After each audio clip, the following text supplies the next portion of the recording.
Hello, everyone, and welcome to Hotline League Live. It is going to be a bit of a wild, somewhat somber episode, given some news that broke earlier today. We'll get into that in just a second. But first off, we've got, as always, my constant co-host. His mouth, he says, is not busy, but he's drinking water right now. How's it going, Mark? It's going great. Looking forward to finals weekend. Golden Guardians somehow beat EG. That was a big upset. C9 is looking incredible. FlyQuest, we'll have to see if they can bounce back. I mean, there's absolutely nothing weird going on. VCT just launched. They seem like they're doing great. We love them. Yeah, I don't know what else there is to talk about. It's just going to be a good, feels good vibes episode. Nothing but positive vibes here. It's a good vibes episode. Yeah. Exactly.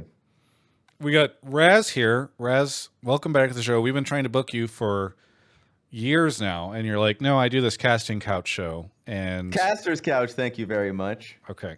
Yeah, I don't know. I always get them mixed up. What are you up to? What have you been up to? Avid fan of both, to be honest. Ah, there it is. Yep. Same. Yeah, I mean, Caster's Couch, LCS. I mean, it's mostly just been a lot of that. I've been trying to stream more, but as few people in the chat know, I'm pretty shit at that. But yeah, that's Caster's Sketch is going to be alongside Hotline League in Raleigh. Get your tickets now if it's still available. I'm pretty sure it's still available. Get that shit. That's all I got. Tickets are not still available, but there's like a standby. People can do standby. It sold out in like an hour. We didn't even sell the tickets. They were free, but it was very quick. Well, maybe we should have made it worth a little bit, $5, $10, maybe 20. Well, let's not get crazy. Okay. All right. And Raz will be almost certainly making an appearance on Live Hotline League on Friday. So just so everybody knows, we're going to be doing stuff at the FlyQuest Spring Fling. I keep wanting to call them FryQuest, which is a local food. Okay. Anyway, that's going to be happening on Friday. We're going to be broadcasting it on my channel. It'll be starting, I think Hotline League is starting at 8 o'clock Eastern, which would be 5 o'clock Pacific. But then they'll have casting couch beforehand, so you can stay tuned for all that. And you get 2 episodes of Hotline League this week. But Mark, what you been watching lately? I saw Dungeons and Dragons, and I didn't like it as much as you did. I'm shocked at how much you liked it based off your Twitter review. Why didn't you like it? I liked it. I thought it was very fun. I thought it was like your average 2023 Pirates of the Caribbean. Pirates of the Caribbean is one of the best movies of all time. And again, I'm just saying it, but like everybody has done Pirates of the Caribbean. Like Guardians of the Galaxy is Pirates of the Caribbean. Everything is Pirates of the Caribbean. Guardians of the Galaxy is one of the best Marvel movies I know. made. But like it's just it was what it was. Like I'm like, oh, they're crazy antics with these different characters, and they end up in crazy situations with a plan that goes awry, and they all have to work together to make things work. And that's just like, but it's good. Yeah, like I'm confused. That's what I said it was. I said it was great. Like that, those are great movies. Yeah, I know. I just like it's. I've seen that film 500 times now, and I like them. But I'm not. But you were fawning over it as if it was like a Darren Aronofsky film, No, you just made. Oh God! You just made the most generic description of a show / movie and said they're all the same. I can do that with every movie. Oh, a ragtag of misfits. Again, I really liked The Matrix was a ragtag team of misfits. But you said the D&D movie was so fucking good. This is a quote. In particular, the visuals and thematic wrap up was perfect. Mm-hmm. Like, I thought that was. I would just say it was good. You added the F word. I can't spoil the ending, but the ending, the actual writing was much better than most recent things. I think it's significantly better than most Marvel movies in recent, like significant. Marvel kind of sucks on it. Yeah, no. Marvel fell off, so saying it's better than most Marvel movies is right. So but comparison, like Marvel got huge for a reason because it was doing stuff like this. It's gotten bad. This is like the best Marvel movie to come out since like the old phases ended. Isn't that pretty good? Did you see that you can have Hugh Grant as your commander in Magic the Gathering now? No, I didn't. Yeah, they released a secret lair of Magic the Gathering cards. I'll put it in chat. and like literally they printed Hugh Grant onto one of them, and as well as Chris Pine and all the actors. So it's pretty funny. Let me here. I'm dropping it in the chat. It's I'm not I'm gonna thinking look, I about don't getting care. it. Damien told me he'd go in on it. We're trying to get over 3 of them so that we can get free shipping. Anyways, we're talking about D&D, not Magic. The point is, if you ever played a D&D campaign, this is like a good movie version of it. And like the big thing is that like the characters and like the themes and tone, despite being comedic, it's not making fun of its source material. It's having fun with it, and it it gets you a little bit in the feels, tiny little bit. It actually has an emotional core to it. You had an emotional reaction to that film? No, I just meant like it actually like did good things with its characters and stuff. Unlike a lot of Marvel movies when they're like, and here's the moment where you care. I don't care, but I thought the way they wrapped that up, again, can't get into spoilers here, but like I think the found family trope, which is what it's basically playing with, was executed extremely well. Yeah. With the decisions that the characters had to make at the end. Better than the vast majority of movies whose like character arcs don't actually like end up landing in a great ways. They kind of just like they exist. You move on with it. Raz, what have you been doing lately? All right, so I've been watching a lot these days because that's just been how I dedicate my nights. So, The Wire season 4, I'm on season 4 now. It's an amazing show. I'm surprised whenever I watch a show that's been like insanely high reviews by everybody, and it takes me this long to do it. I always feel a bit of shame. Like it happened with The Sopranos. It took me so long to finally get around to it. That was obviously one of my favorites. The Wire so far, and now that I've gone pretty deep, is one of my favorites. Rest in peace, Lance Reddick. He's been an incredible actor. Watched Queen's Gambit fully. Like it's actually hilarious because I started playing chess because of the craze on Twitch as well, and I just never got around to it until now. So that's another example of it. And the last thing I've been watching, haven't finished yet, is The Glory. It's a K-drama with some friends. Been watching that one. That's a solid one. I will say it's great. K-dramas, though, they go a little bit crazy. If a villain exists, they are the most hateful, despicable person of all time. Like, no positive trait. There's probably like a pedophile amongst them. I swear to God, the amount of shows that I've watched, like K-dramas, where they try to soak the villain to the nth degree. Yeah, that's happened a lot. So this one's pretty good, especially at creating hateable villains. And I've been playing a lot of Sunhaven. It's a great game. It's very much similar to like, what's it called again? God, I literally just put myself into a corner. It's like a farming simulator, basically. Well, there we go. So, all right. Well, we should get into stuff because it's going to be a big episode. Yeah. Okay, so here's everything. Golden Guardians, for the first time ever, traveling to a finals weekend. They have made it. They're going to be facing FlyQuest, and then waiting in the end game is Cloud9, who will just stomp all over whoever ends up making it to them. Then we have some other stuff that happened. TSM their future, I guess, is uncertain in League of Legends. Sports Business Journal did an article that everybody can go read. I did a bit of a follow-up talking about how they're looking to renegotiate with all of their players. Solo left, for instance, and it looks like they're looking to just dramatically cut costs in the League of Legends space. Andy Din put out a tweet that did not disagree with any of the reporting that had been put out about the League of Legends stuff, at the very least. Let's put it that way. So all that is out there. Folks can go take a look at it if they want, but we'll be talking about that and getting some calls in. And then that fake journalist shill released some information about CLG earlier today, which is actually quite sad. Jokes aside. For not being a journalist, I'm surprised, somehow he broke the scoop, but yeah. Yeah. Very not good. Yes. But very unfortunate news is that there's a video on my channel. CLG is laying off almost everyone. MSG seemingly has sold the org. The understanding is that it's going to NRG, though the details are somewhat vague. and seemingly the only staff that are staying around are folks that are involved with the League of Legends division, which somewhat paints the picture, which we don't know all the information yet, but somewhat paints the picture that NRG has basically like acquired CLG for the purposes of the League of Legends slot. Though my understanding is that based on how things happened with Clutch and Dig, CLG will not actually be able to become NRG if this is what's happening until the end of the season, is my belief. So that, I guess, I don't know, maybe because it's between spring and summer, the LCS will make some change accordingly. Lot of people losing their job, which I think is very sad, obviously. Some really great people that I know over there. And so, I get that there's a lot of people that want to turn this into a bit of a joke, or haha, LCS dying, or haha, CLG, TSM, blah, blah, blah.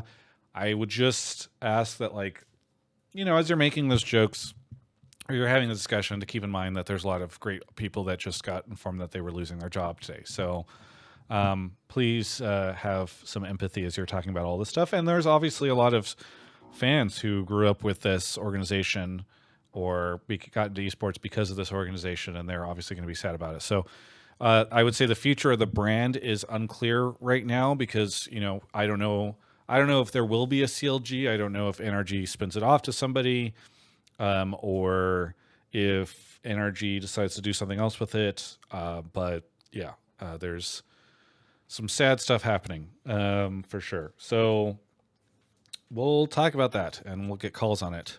Is there anything else that I'm forgetting, folks, that happened in the past week? There's so much. I did a video exploring Valorant that's officially kicked off. We don't really need to talk about it too much, but that happened at the studio this past weekend. Chat, anything else, Mark, Raz? I guess that's it.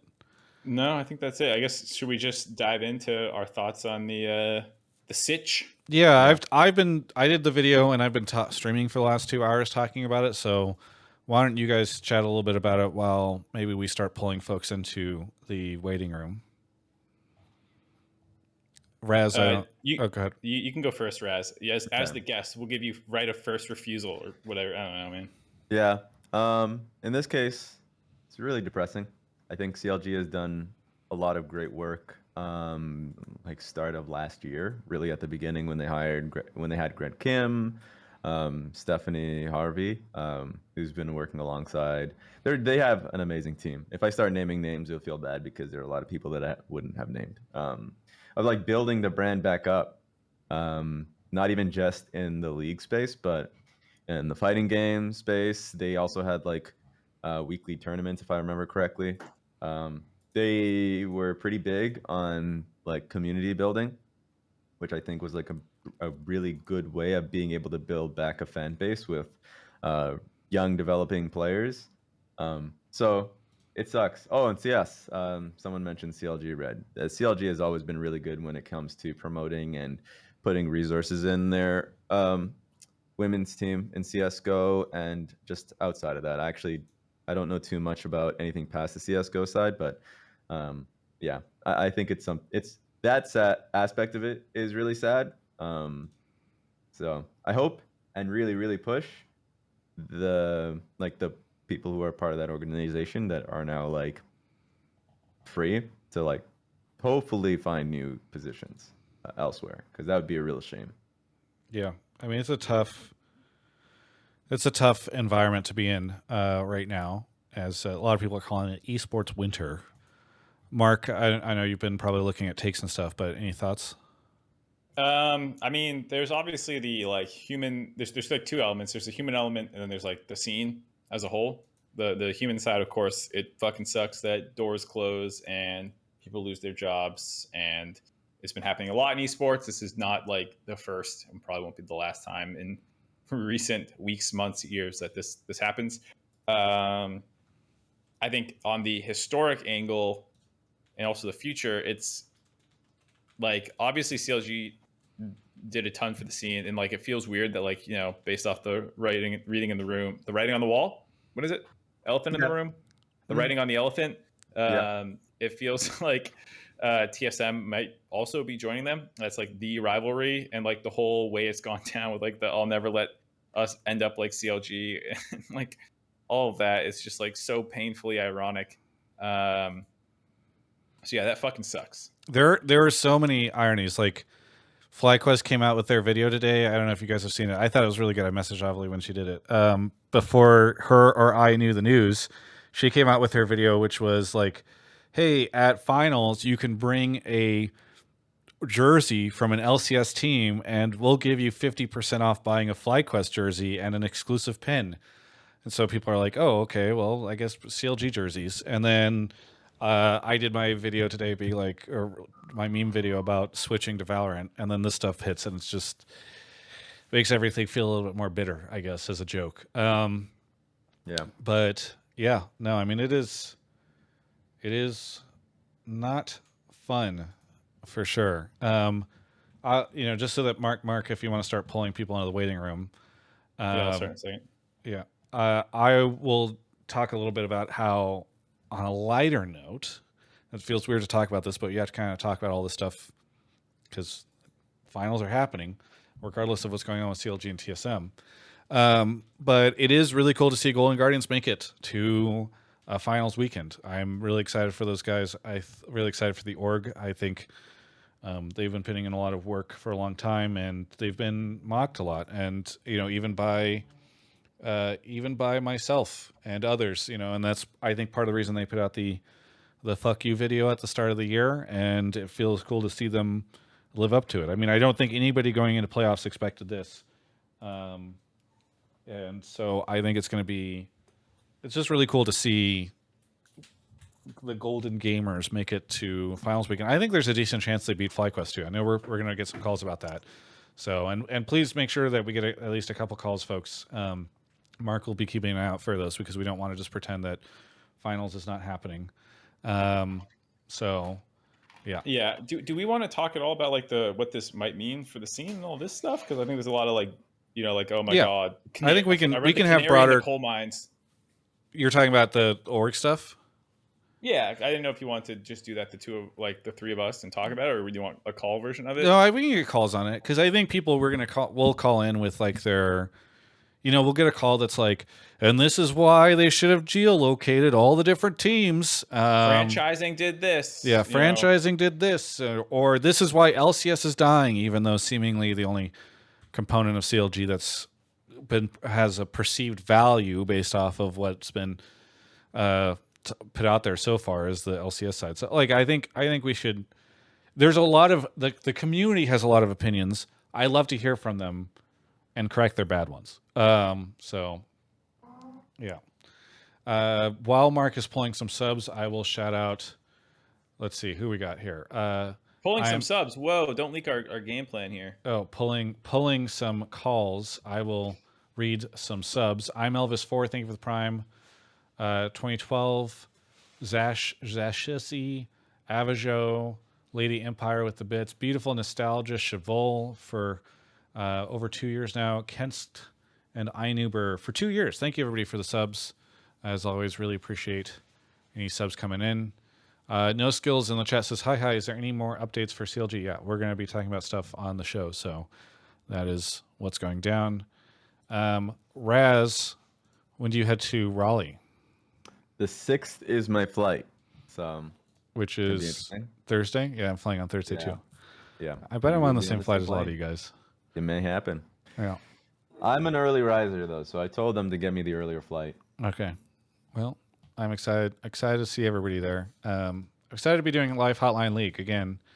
If you are available on Friday, come out and watch if you can make it, and if not, watch it on the stream. So details available over on my Twitter, Ovely's Twitter, FlyQuest Twitter, et cetera, et cetera. So Bella Vita, thank you for the bits, and Savades, thank you for the Prime. Mark is waiting through a lot of calls or suggestions. Is Emily here, or did she just post something? Emily, if you are around, please get into one of the call chats so that we can pull you. We can't pull you if you're not in there. I didn't know if she wanted to come on or was just like, thank you, sharing her thoughts. Bring Emily in. Speedy Tortoise, thank you for the Prime. Tickets are sold out for the LCS finals, but we will be doing a standby situation. If if that's an option. Do you only want the pad thai or do you want the fried rice? Can I have a little bit of everything? Thank you. Sorry. I've been streaming for a bit, so I've got food incoming. No plans to do a bar hangout in Raleigh because we're doing live Hotline League. And that will kind of take the place of that. I would love to figure out a way to play Magic the Gathering with people. I don't know how that would work or where it would work or how I would fit it into the schedule, but I'd love to be able to do a draft with folks. Thanks, Hobnobbin, for the 5 gifted. And We got Clouds the of Darkness for caller. him. Oh, okay. I didn't know you were leaving. Zareken is here. Zareken, where are you calling from? People. I'm calling from Michigan. Flint, Michigan. From where? Flint, Michigan. Okay, and you're a little quiet if you can get a little closer to the microphone. Sure What do can. you want to talk about on the show? So my take is that CLG and TSM leaving is actually good for the league. All right, go ahead and explain. So generally, the idea is that these old things should actually just go die. You know, they're old, decrepit, and I think them leaving leaves room for things like Fly and GG to actually become like the new powerhouses of the league. So just because they've been around for a long time, they have to stop existing? I mean, that's a bit extreme, but I mean that sounds like the way that you've described. Yeah. Maybe you can elaborate a little bit because I think people are a little confused. It just sounds like old is bad, goodbye teams. I just feel like over the years we've seen a lot of like decline of their popularity and competitive value, and as of recent, it seems it's only been decreasing. And a lot of the newer teams we've seen do a lot better with content and otherwise to make themselves more valuable. Okay. Thank you. That's a little bit more sensical than what you were giving us originally. So generally speaking, you feel like they're not really serving the league anymore as brands and organizations. No, I feel like the only thing that they serve us anymore is like the legacy brands at this point, which I don't think is like some.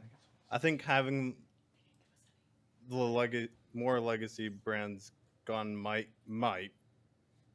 allow room for more growth. All right. Mark, you want to hop in on this first? I guess sure. Let's go with a hopium angle.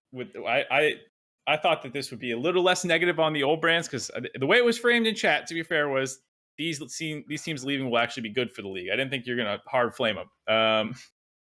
I think, God, what's the positive angle here? I don't think there's much positive about losing historic orgs and brands. Like I think that if you can just find repeating history and like these sorts of tie-ins narratively and these sorts of things, and fan bases do get attached to teams and this kind of stuff, like as long as those teams are still being contributing members of your ecosystem, then like of course you don't want them gone. And I don't know exactly how bought in the overarching group of MSG was, but like the people who worked at CLG, I'm pretty sure were pretty bought in and were trying their best. So like, to me, I don't think there's too much positive about doors closing on historic brands, but I think if you want to try and find like a positive spin to maybe try and get out of this, the only thing is like we've been facing the bubble bursting for quite a while. I mean, Travis can confirm how many times in the off seasons there's been like, this is the year the bubble bursts or whatever. And I think a lot of people in the scene have known for quite a while that it felt like salaries were out of control, operating costs were kind of too high for anything that was considered sustainable. I mean, we started to jump the shark in 2017 with Overwatch League, right? Which was not LCS, but that was like when esports was like. That's when esports hit the mainstream for no reason, and people were like, "It's the next MLB," and it was like, "No, it won't be." So like, yeah, there was obviously like a bubble, and I think it's really sad that the bubble potentially bursting is claiming some of our most historic orgs. But I think in the long run, like you kind of need to get over it at some point, and like hopefully things can kind of return to a sense of normalcy and a more sustainable ecosystem in the future, even if it's not quite as balls to the wall as it was. And I will say, we're not 100% confirmed that, like, for example, the CLG brand is dying. It sounds like, and Travis, you can correct me if I'm wrong, NRG, who is probably picking up CLG, could choose to maintain the CLG brand in the league scene. And it's more that Madison Square Garden has dipped out. It's true. I have a hard time imagining that they wouldn't just make it NRG. But it is very true. We don't know at this time. There's a lot we don't know, and I want to be like, rather than pretending I know a lot, I'd rather just sort of be honest about where the uncertainty is. I think so. Here's what makes me sad about this, and Mark, it's kind of a bit of a flip off of what Mark was saying. I am sad to see if they go TSM go because of what the brand and the story has meant to the league for a long time. However, I do not look at what TSM has done in the last couple of years and feel as though like that is an org that is still believing in the LCS and still wants to do it and make it work, and that there are people that are still, I mean, not to say, I don't want to paint broadly. I'm sure there's some people over there that really do care, but like by and large, I think those people are leaving one way or the other, and like there's not, it doesn't feel like the commitment was there in the way that it was. CLG, I actually felt had a period of time where, like, I actually went, I guess I can talk about this because whatever, but I went to, and I think in early 2020, I went to CLG offices and had a meeting with two of the people over there that were CLG/MSG. And I told them, hey, I'm thinking about making a video about how I think MSG should sell CLG. And like, I want to give you guys a chance to talk me out of it. And then the pandemic hit and like everything went bonkers. And so then I didn't end up doing it, but it wasn't really that they talked me out of it. It was more just, like everything just went wonky and it didn't, the narrative through line didn't make sense. The irony is once they brought Greg Kim in and he hired some other really great people over there, like Danielle and some folks across the board who I just thought were really great. I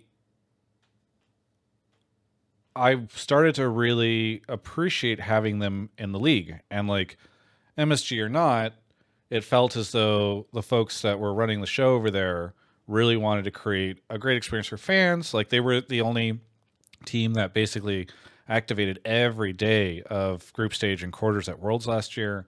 There was this wonderful couple that came out to and basically said like, oh yeah, previously I forget what they were, maybe Cloud9 fan or something like that. And then they're like, but CLG having a presence here every day really meant a lot to me. Like there were, by and large, I think they were contributing a lot to the ecosystem. And so while I feel like if we lose TSM, it's a bit of pulling the Band-Aid off. Like I don't feel that way with CLG and the way that I did, if this had happened back in, I don't know, 2020 or something. So I don't know. It's just tough. It's tough. Raz? Yeah, I actually remember their marketing guy Tien Nguyen, who's like trying to get. I don't think I actually got the chance to go because I mean just timing. But yeah, their activation in New York, a lot of fandom that they had in community kind of push that they had, just creating fans, was really meaningful. To the point that the caller made originally.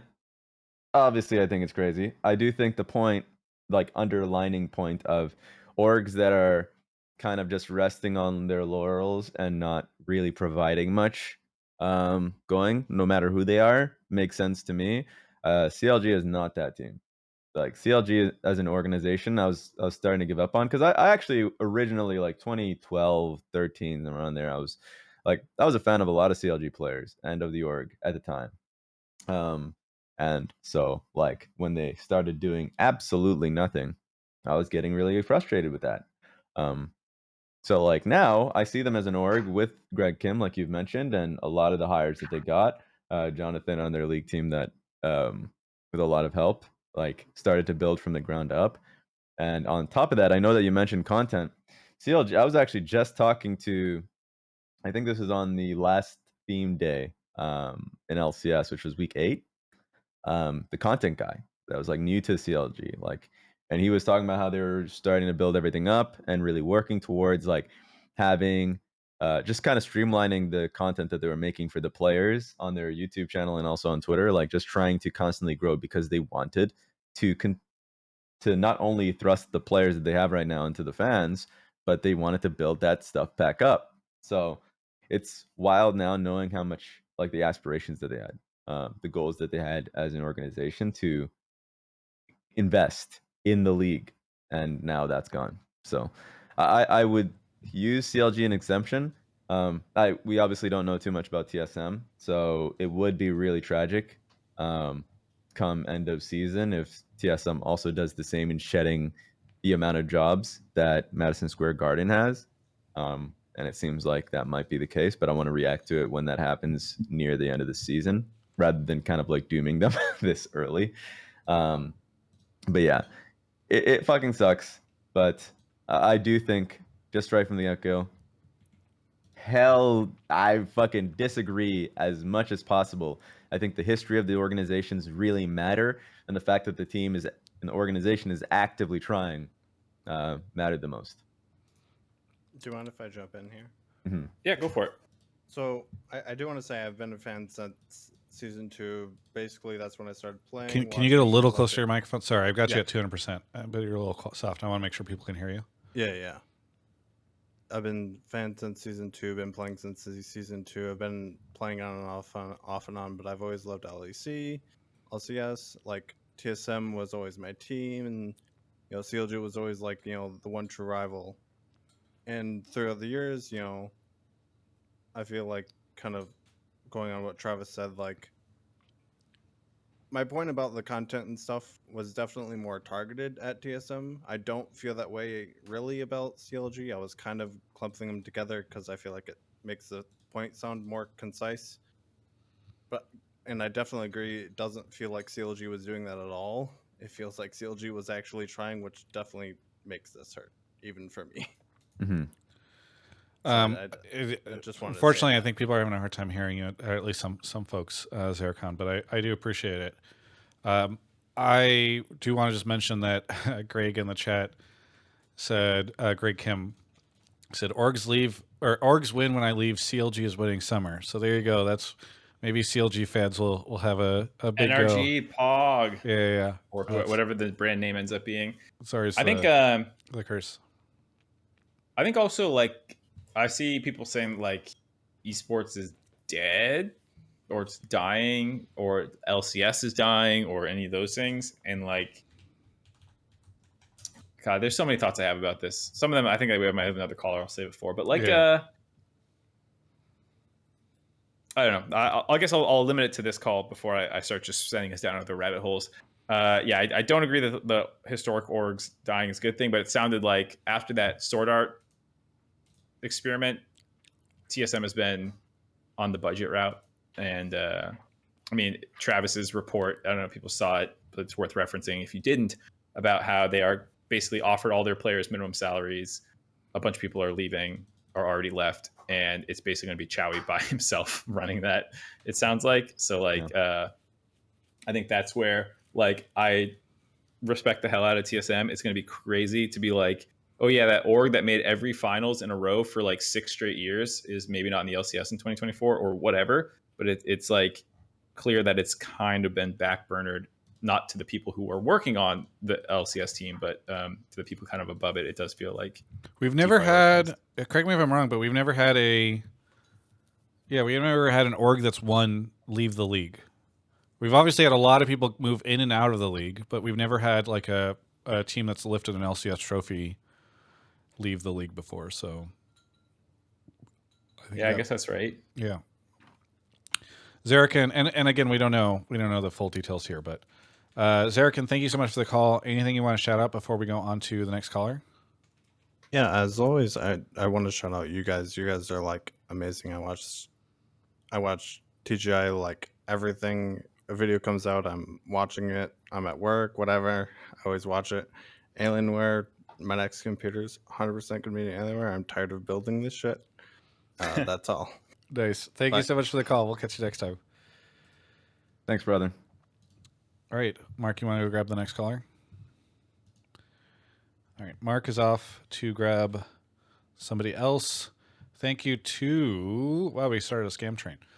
Glimmer Glen, Captain Charisma, Erebus Reaper, Jacob, McCourt, Clouds of Darkness, Hobnobbin, thank you for gifting 5, Speedy Tortoise, Savades, some more folks, Zerthon, Tron Mac, How to Cow. Oh, we got ATS Tilted here. ATS Tilted, where are you calling from? I'm calling from the DFW area in Texas. And what do you want to talk about on the show? In essence, I have a lot of points, so I'm going to concise it down. Esports in North America is in trouble, and the only way forward is the way that Disguised Toast is kind of doing it in Valorant. And there are like a lot of different points that I have to talk about, but that's. Did you see his tweet where he said, "How do esports orgs make money?" Yes, yes, I did. I'm not sure if he's the way out, right? But go ahead and explain. So mainly like viewership is down on LCS a lot, and then the fact that everybody's doing budget teams, I think, is going to make it even worse in international gameplay, which means less people are going to want to watch from NA. And then TSM leaving, being one of the biggest brands for esports, like especially LCS, not a good sign. But like Disguised Toast's video, where he breaks it down, where most orgs are trying to pull in content creators, and he's doing it from the backside. I think it poses a good way forward, but also it's a paradox because it's part of the problem, because then viewership is down on the main thing, which then detracts from sponsorships. So it's, I don't know, it's kind of a paradox. So I wanted to get y'all's thoughts on it. Yeah, I think this is a very interesting line of conversation because it's not just Disguised Toast. You have Moist Moguls, Ludwig, and XQC. Yeah, you have a lot of different like influencers doing these organizations. I think a lot of people have talked for a while about getting Mr. Beast to try to do something like this. And I think it's actually very fascinating.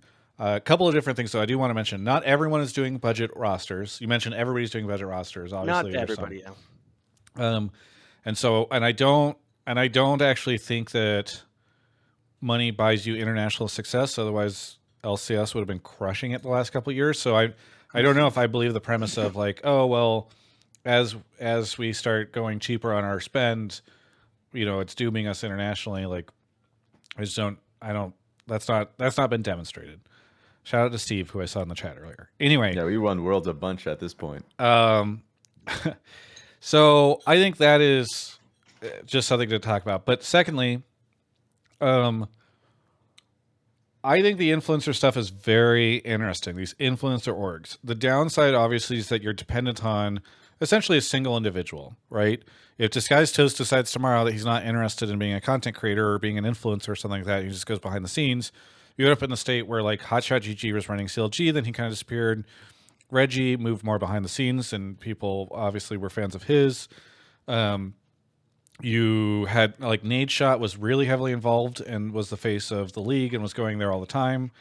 I saw him this weekend at Valorant, but I haven't seen him at LCS this year. So I think there's always the concern where like if this is really being born out of one influencer, that's rough. You also end up in a world where like if that influencer does something they shouldn't do, it could have pretty catastrophic ramifications for the org as a whole, right? You really are putting yourself behind a single individual. That being said, I think there is there is this idea where like, I don't know, all these people who are like geolocation, all these teams should have geolocation so that they can identify with the I think actually that's not a thing, but I do think there's a world where people can feel attached to an organization because of the influencer or the person that they're attached to. If they're a Disguised Toast fan, then like it doesn't matter what roster that team has. They might still be rooting for them because it's Disguised Toast team, And so I think that there's a lot of interesting stuff you can do there. There's all this co-streaming stuff now. I mean, Tarek had like twice as many views as Valorant's main channel did for English this past weekend for certain games that I saw when he was co-streaming. So if you have like Penguins, Moist Critical, if he's co-streaming something and his team is playing, I think that's a big opportunity for increased viewership. Obviously, some questions around how you sell around that, but let us in here. Let us in here. I think it's a cool idea that's like not going to happen for the foreseeable future unless the value of teams absolutely craters. Currently, knowing the rough income of the creators that are helming these endeavors, the LCS spots cost way more than they can realistically afford, and the operation costs are still too big. A lot of them are willing to run at a deficit. Like Charlie Critical talks about this all the time about how he's not making money on Moist Esports, but he's having the time of his life with it. But he's in Rocket League and Smash and some of these other things that are a little bit lower costs of operation. And the LCS, as it currently exists, is just like outside the ballpark of most content creators if they're doing it on their own. And if they have to get VC backing, that's exactly what a lot of orgs already did in terms of like, you know, someone else is kind of footing the bill and they're playing poster child.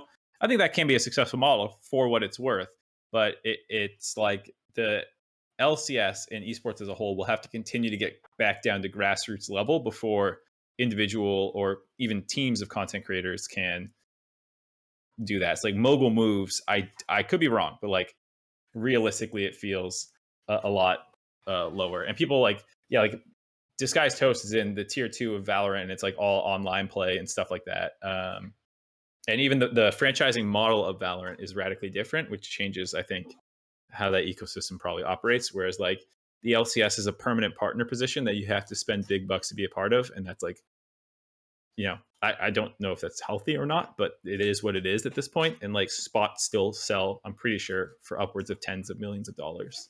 And so like if there's a minimum wage in the LCS, but it's 75K. If you were doing an absolute bootstrap version of like each pro on your team is actually earning 75K and you're just paying rent in an LA house and you might have one coach and that's like the bare minimum of how you operate, like that is maybe within the budget of some of these teams if they're willing to eat that cost. Yeah, like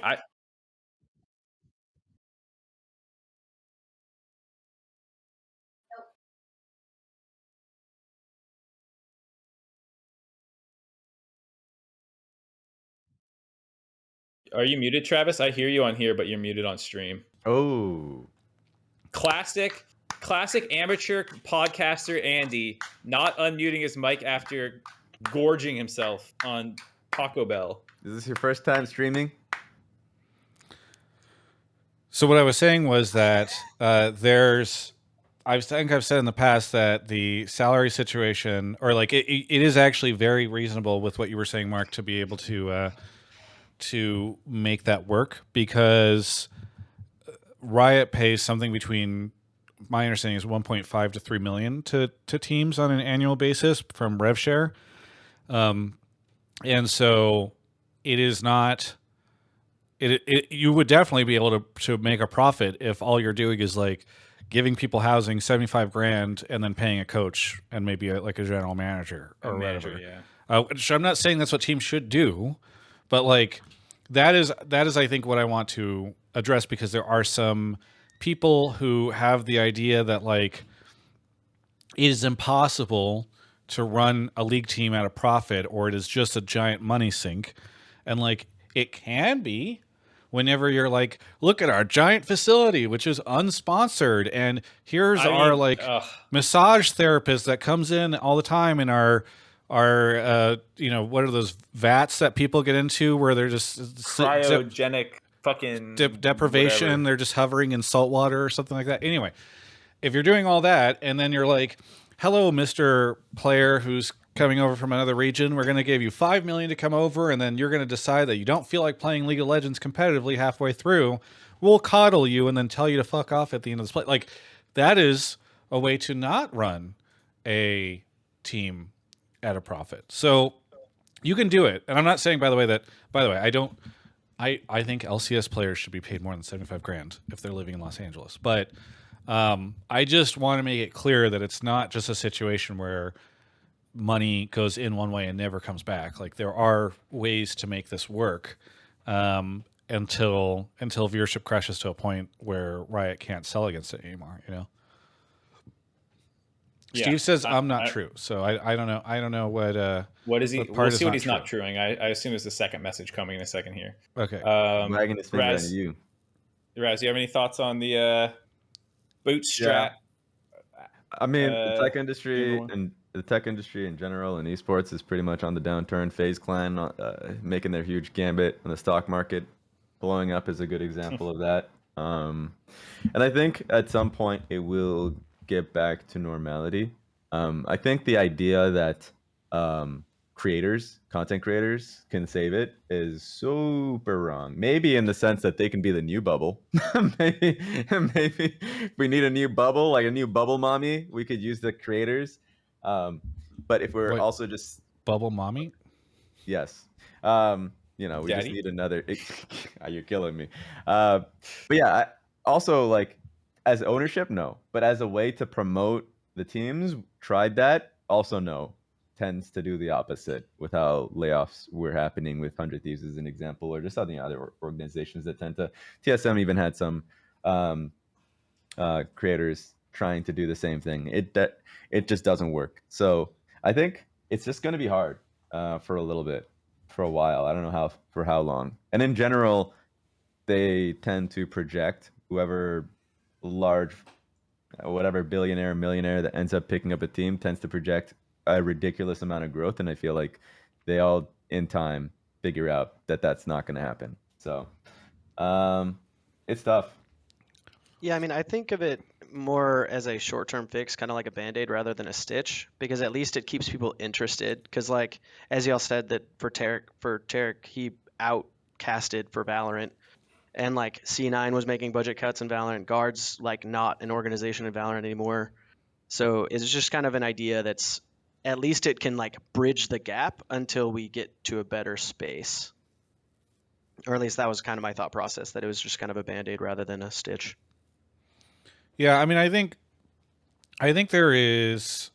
I think we will see more of this stuff as time goes on, and I think there might even be some sort of interesting hybrid, right? Where like Moist Moguls, right, which is this Ludwig Moist Critical thing, there is probably something there where they build it into an interesting enough esports organization that can stand on its own, but it also gets the benefits of being within the like Ludwig Moist Critical network of sponsor opportunities and getting these guys to promote stuff and cross-pollinating fans and all that stuff. 100 Thieves kind of did that a little bit in the beginning with Nade Shot, and I mean no disrespect to Nade Shot, but like my understanding is that Moist and Ludwig are on kind of another level in terms of how big they are as influencers, and Mr. Beast obviously would be like the apex of this, right? So I think there's something interesting to be had there. I know Steve is in the chat. We're gonna see if we can bait him on to. We're trying to invite him on. leak a He bunch might of be stuff. busy and not be able to. He has a lot of thoughts, he said. The biggest I thing is Steve can't make it to my drafts, my Magic the Gathering draft, or the one I did yesterday, but he can show up in my chat to tell me that I'm wrong. How dare you, Steve? Well, the thing is, we're not quite sure 100% what you're wrong about either. One of these things. So wrong Travis is about wrong. nothing. It's not a shocker, but yeah. Anyway, well, I think the thing is too, like this is something I could be wrong about, but I feel like the LCS is averaging 100K across all streams right now, pretty consistently.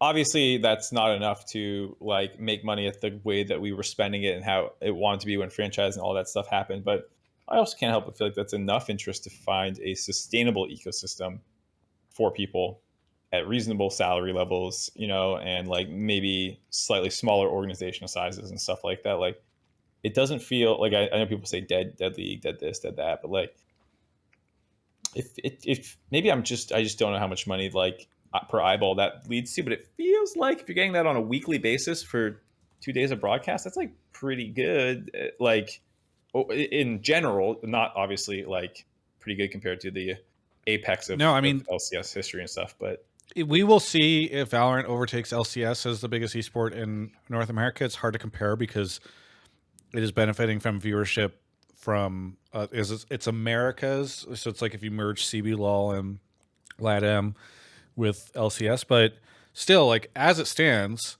League is still the biggest esport in North America. And people want to come out and say copium and all that stuff, but it's true. And so I don't that I am not again. People seem to want there to be. You always are on one extreme or the other, right?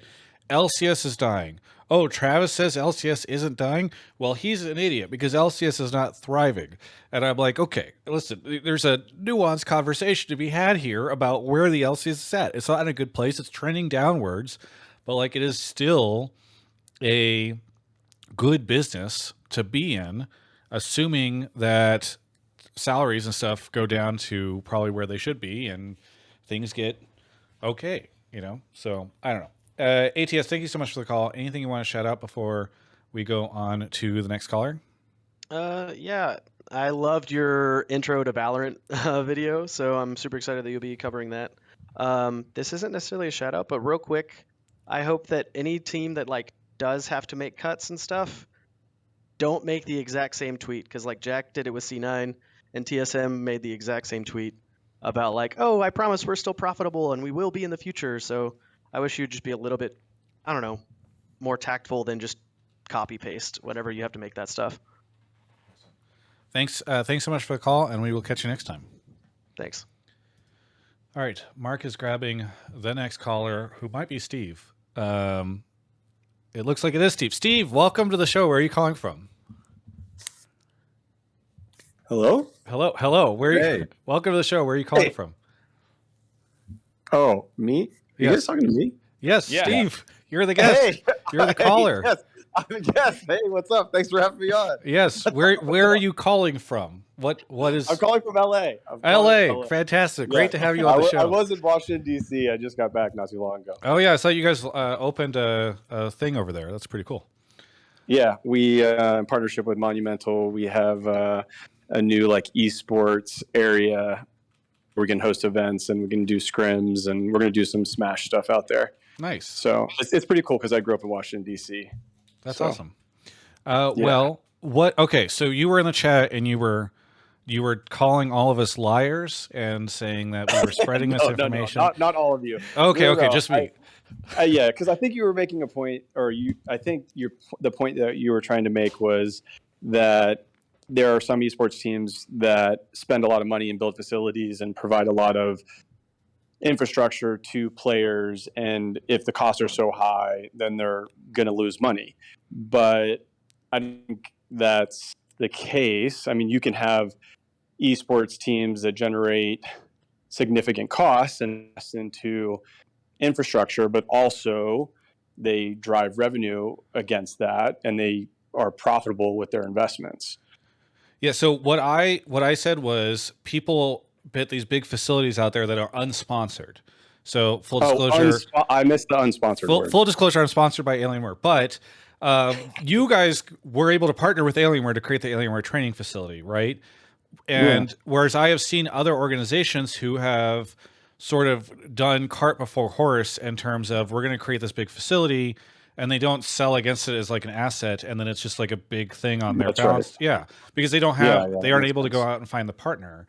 Right. And I mean, so- I think the thing is that you have some esports teams who have made investments into teams, players, infrastructure, brand, marketing, content, what have you, and they have been given a runway from wherever they're receiving capital from, whether it's private money or VC or institutional. In the case of Madison Square Gardens, and that runway has a certain length where that company needs to build a sustainable business.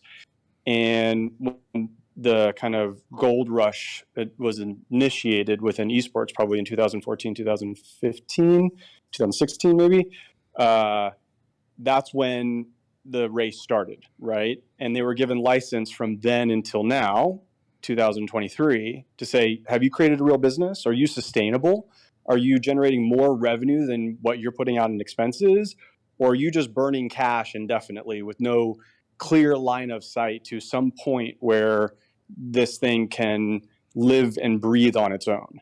And what we're finding is that the runway is out for a lot of teams, right? And they haven't built businesses that are sustainable. And what that means is that there are going to be organizations that cease to exist, and they're already kind of popping up within the industry and ecosystem, even outside of the LCS. And that sucks. That's horrible for all the people that work there, for those companies.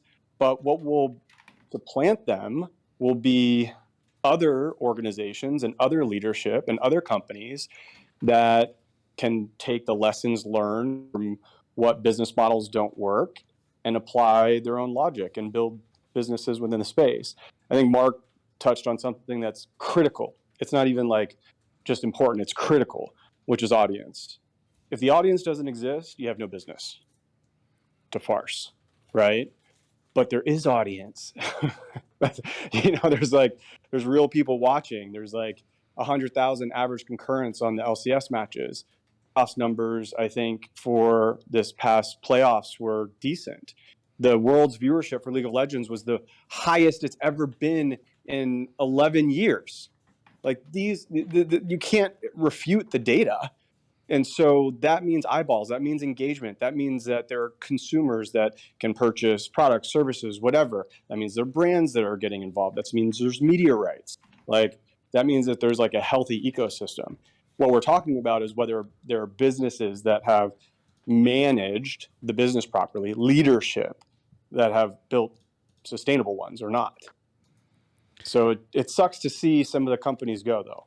I think what a lot of people's concerns are is even if the viewership is still here, that the money that came into the space came in under the wrong assumption, right? Like they thought this was going to be the next NBA in 10 years, or they were listening to Bobby Kotick, who was telling them like, buy an Overwatch League spot for 30 mil. And this thing's going to, Morgan Stanley says it's going to be, $100 million, $1 billion business or whatever. And so I think that there's concern that, yeah, even if the viewers are here, that the sort of the underlying foundation of the industry is a little rotten because it was built underneath this wrong premise from all the different investors and all those folks. Yeah, I mean, I think there were people got into it thinking that it was going to be easy money, right? Maybe that's true. Maybe it's like, oh, if I just participate and check the boxes, I'll appreciate. I don't even need to be, I don't have to manage the business in an excellence way. I just need to, all tides rise and we'll make money. So even for some of those organizations that have gotten in and have gotten out, guess what? They've made money. When you think about it, like they maybe bought in for an LCS spot at 20 million. They probably sold for more. They didn't lose their money. So yes, and there are probably some organizations that are run with the wrong interests at heart. But I think, Riot in particular, I think did a pretty good job of saying, like, why are you here? Are you here because you love esports and you want to build a gaming business? Or are you here to promote your other products and services because you're some sort of services company? Or are you here just to make money? Like, is that your goal? And they're trying to filter the different cap tables, I guess, and the different management priorities of these companies. And so, as always, I love it when new organizations enter the picture with the right interests at heart. I thought 100 Thieves did an amazing job. They came in, they loved esports, they built a brand, they built content, they were here for the right reasons. And just because you came in for the right reasons doesn't mean that you're in it for the right reasons still. That can change over time. So we have to ask ourselves, what teams are in it for the right reasons? Okay, on that point, really quickly, sorry, Yeah. Steve, not to put you on the spot about one of your investors, but like this is just the best example of something I saw a long time ago that made me worried, right? And feel free to duck it. I'm not gonna pin you down on this, but because I know that he's an investor. But like Ted Leonsis in 2019. I'll put the link to the tweet in chat. Said on a panel that he believes, this was on May 21st, 2019. He believes that in 10 years, an NBA 2K League player will become better known and better paid than LeBron James is today. And so, like, that, we don't need to even spend a lot of time on like how that's a bad take, but Yeah, I know. But- Okay, so I mean, but yeah, like that's where I get nervous, right? Is because I'm like, this guy has this idea, and then is Team Liquid, obviously not gonna be able to deliver on something like that. It's spooky, for me, because I'm like, oh god. Okay, well, you could be in the wrong, NBA 2K and Dota or League of Legends is obviously very different, Yeah. But I will say that I believe in 30 years from today, there's going to be the top sports in the world. What's going to be number one? Soccer. What's going to be number two? Cricket. What's going to be number three? It's probably going to be a video game. Like, I think NBA will be up there. No, it's not close in terms of global viewership. It just isn't. And so when you talk about the fact that the alpha generation is like 1.3 times the size of the baby boomer generation, that like gaming is ubiquitous. Like kids are growing up with iPads and computers, and gaming is just part of their like day-to-day life. Like they just learn to play. We didn't grow up like that. I'm over 40. Like I didn't have many friends that gamed. I played a little bit of like Nintendo and Xbox, but these kids are growing up on like laptops and Fortnite and stuff. Like the probability esports viewership in the future in 30 years, it is like a quantifiable fact that will be the case. It's just what organizations are going to be the recipient of that. The ones that get out because they were in for the wrong reasons to begin with are the ones that like built real businesses. So it's like, it's tough because it's hard to see the long-term play at a time when it feels like the sky is falling down, but we have to put things in perspective with the size of the audience and its engagement. And that looks really bright. Raz, sorry, I cut you off earlier. Yeah, Raz, you go. Or Yeah, no problem. Actually, I was interested because you mentioned it being like the runway for, I think in this case, CLG kind of ran out. 2017 is when they were acquired, and so like that's quite a bit of time. How much of it do you think it's just the natural cause of this versus the market crashing? Because there's been a ton of layoffs these days, like the Guard, 100 Thieves, EG. You mentioned FaZe Clan earlier. Google, yeah, just the entire yeah. ecosystem. Yeah, and I know there's a lot of, due to capitalism, like ups and downs when it comes to things like these. Do you think that it is in the cases of CLG, TSM, or whatever, more of it just them not running the business properly, or is it more of the market around esports? So there's two factors in play. Everything that's happening on a macroeconomic level, that's the war, supply chain, inflation, currency risk, everything. Oh, that's Jehovah. Currency risk.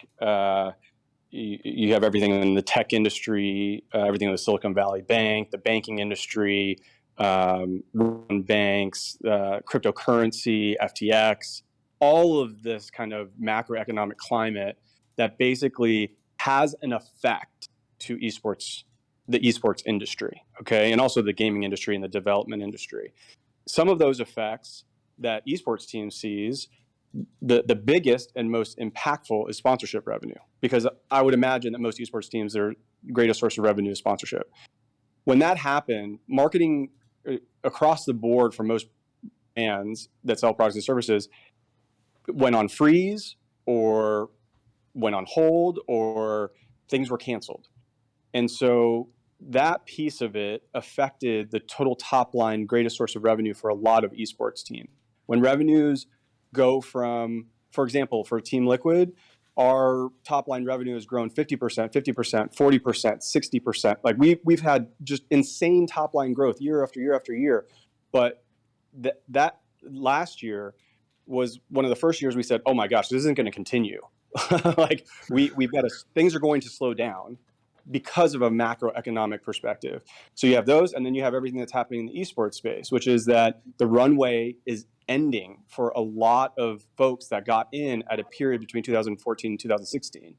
And so, yes, that will happen. But what I guess will happen is that there will be a new set of folks that get in, whether it's the Moist and Ludwig's and creator economy that looks at building brands that will likely live out past the time of their own personal expiration date of relevancy. Like that's going to, like if you're Ludwig, for example, you know that you've got a clock on your relevancy.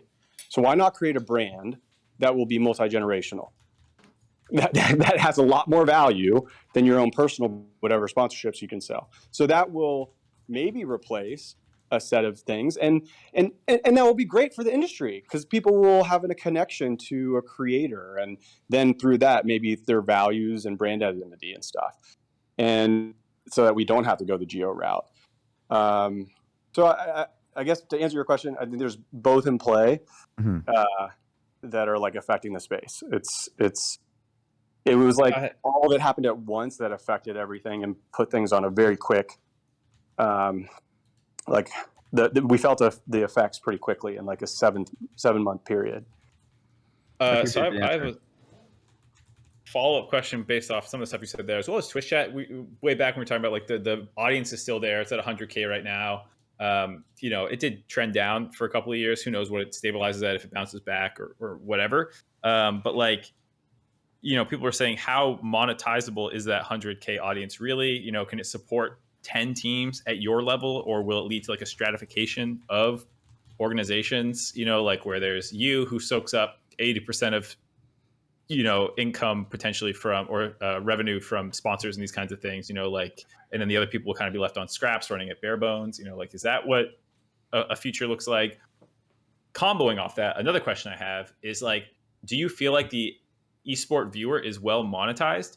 Because I personally don't think so, and I don't mean this in like a corporate cynical way, though it does sound this way. But like, I think about fandom back when I worked with offline TV, and like, if you were a fan of any of those people, it was so much easier to like support those people and those brands and these kinds of things. So like, yeah, you could sub to these people. You had tiered subs. You had like merch. You had a lot of ways to like do a better job. I know there is merch drops from NA teams, but like there's very little digital monetization in a sense, the way that like a Twitch sub can be, or like in the creator economy, things like Patreon and more direct funding, I guess, of the crowd that you're entertaining. And I feel like the LCS doesn't tap into that really at all. Like, and I'm not saying we should paywall things, because I think it's a terrible fucking idea, but like allowing fans a way to express the fact that like, I love LCS, let me show it somehow. And I don't really know what that current avenue is exactly. So like, I don't know what you think about like the current level of fandom that we have. Hypothetically, let's say it's kind of maintains this level for a little bit. Like, what does that mean, and like what can be done better? Yeah. Okay. Question 1 is the fandom engagement, eyeballs, viewership. When you aggregate that information for LCS playoffs and Worlds, assuming the teams that go to Worlds, is that enough to create a sustainable LCS ecosystem? I think absolutely, under the condition that each of the teams is monetizing the inventory that they have. They're commercializing being provided through the jerseys that appear on the league broadcast, or their own personal owned and operated channels like their Twitter and Facebook and Instagram and all those sorts of things. The combination of that, even if they were just to rely on the LCS broadcast, like I think Riot allows us to play like a VOD piece of content within the broadcast. We have logos on jerseys. All of that is enough, I think, especially given the levels. And I'm not like how much the average team spends in the LCS, but if you look at the average spend today, each team should be able to like commercialize that in greater, in my personal opinion, but I know it's hard.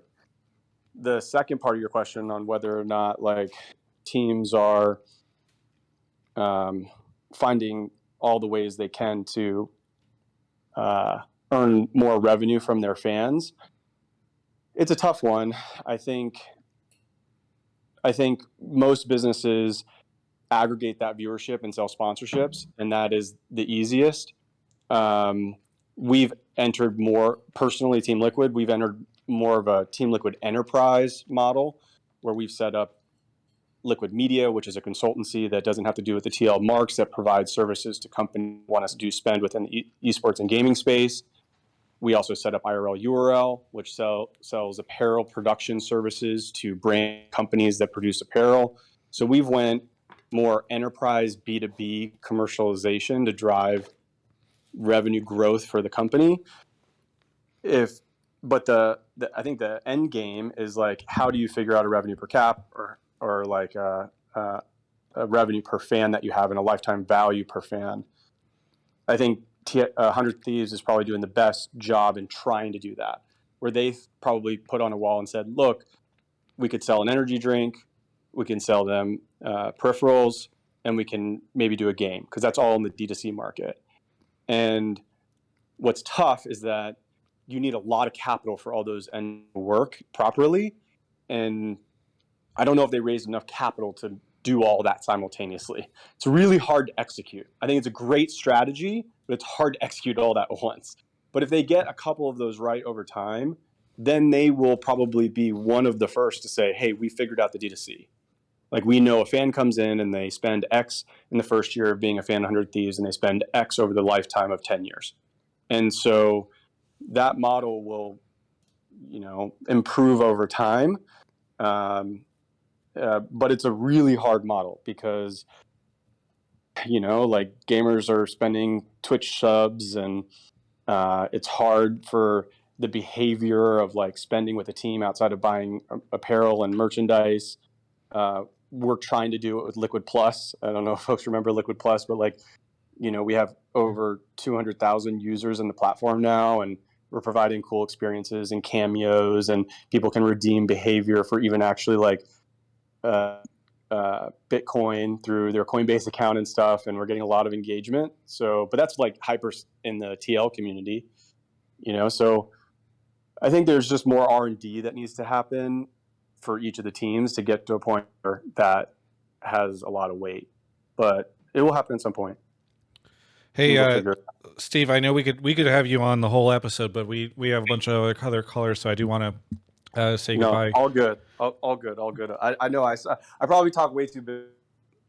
No, you're good. I mean, it's good insight. I think having somebody from one of the teams on at this time, I think, is good, because people are scared. Either way, anything you want to shout out before we say goodbye? Yes. Well, thanks for having me on the show. I appreciate it. And for folks and on the topic of teams and their apparel, we just dropped our Naruto collection. I don't know if folks saw it on our social media, but it's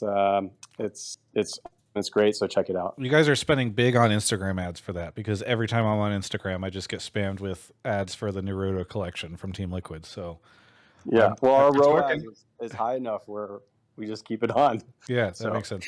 Either way, thanks so much for the call, and we'll catch you next time. Okay, bye. See ya. All right. Best call of the year, I think. I forgot to shame him for not making it to the Magic the Gathering draft yesterday. Okay. We are going to take a quick break to talk about Alienware. Speaking of the Alienware training facility.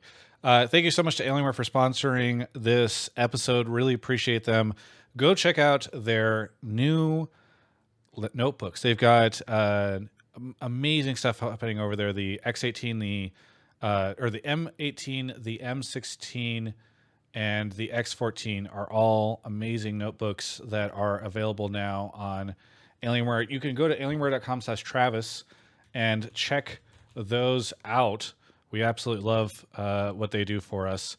The M18 is like the big boy notebook that I know that they are getting a ton of attention for right now. It's launched recently. You can now get an 18-inch display on this thing. It's got a Intel i9, and you can get up to a GeForce RTX 4090 in it, which is just fantastic. I'm almost certainly going to MSI, and I know that we've been talking. They're going to try to grab me one of these before I head over so that I have it in hand.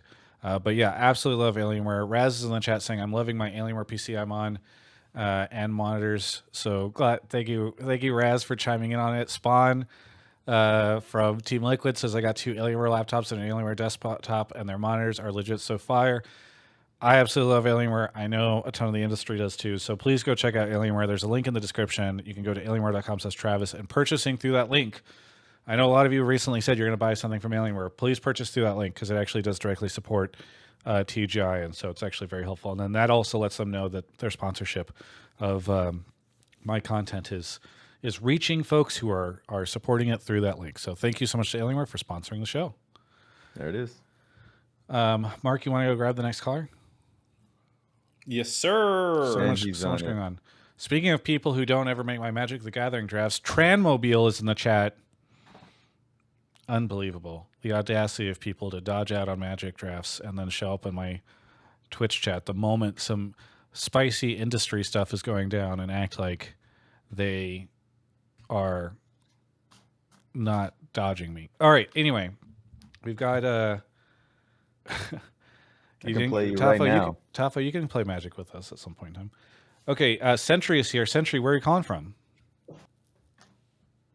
Sentry. Hi, I'm calling from Oklahoma City, Oklahoma. Oklahoma. What do you want to talk about on the show? Gentlemen, especially you, Travis, and you, Mark, and Revenge, wherever he is, I think it is time for an apology to Bigby for his prophetical take on last week's show about EG being frauds. Wait. Remind me what this take was. There's so much that's happened since then. What? It was the obvious one. It was the first guy who came out and said EG are fraudulent, but they were maybe going to beat some of the teams and go to MSI. You don't remember that take? Wait, oh right. But they said that he said that they were going to win finals. No, he said that they would make finals, I think. Oh, make finals. Yeah, they would knock out. So wait, why am I apologizing to this person that was completely wrong? Well, he was right that they were frauds. But the whole thing was they were frauds that were going to go to MSI, which never made sense anyway. They're not going to MSI. I mean, I guess even more right. They're even more frauds. That's the point, right? I'm with Raz. He was one of the few people who put his money where his mouth was and said that EG sucked. Wait, where was the money? His capita. In his mouth. Online capita of how much people trust him. Now, Bigby, next time Bigby opens his mouth, people are going to fucking listen. That's right. You apologize, I barely Travis. recall this. Anyway, all right, Sentry, go ahead and expand on this if you have anything else. I think more so, EG, obviously, the amount of talent that they had acquired is less than the sum of their parts. Well, the sum of their parts is less than the parts itself. Obviously, everybody on their team in years past has been considered the best or very near the best in their roles. And, Golden Guardians, let's be honest, the star power isn't exactly there with them, but Golden Guardians played so much better than I think anybody gave them credit for or predicted them to do this past week in 3-0ing EG. I think Travis is trying to dodge apologizing. I'll own it. I was an idiot. EG were frauds. I bought into the Scrimbucks. All right, I got sold Scrimbucks twice this season. I bought TL Scrimbucks. Those went to 0. I bought EG Scrimbucks because C9 was on the couch after telling us that EG was who they're going to have to beat in finals, and they were scared of them and all that shit. EG can't beat Golden Guardians. Useless Scrimbucks again. It's crazy, isn't it? It's literally... Yes. I will say that I also... anyone that watched the broadcast knows that everybody on this desk were fraud. We were all frauds. I don't know. Mark always chooses like the unconventional one, and he didn't do it this time. It was very embarrassing for him. Because I didn't think they'd win. I mean, you definitely voted for people who you thought weren't going to win before.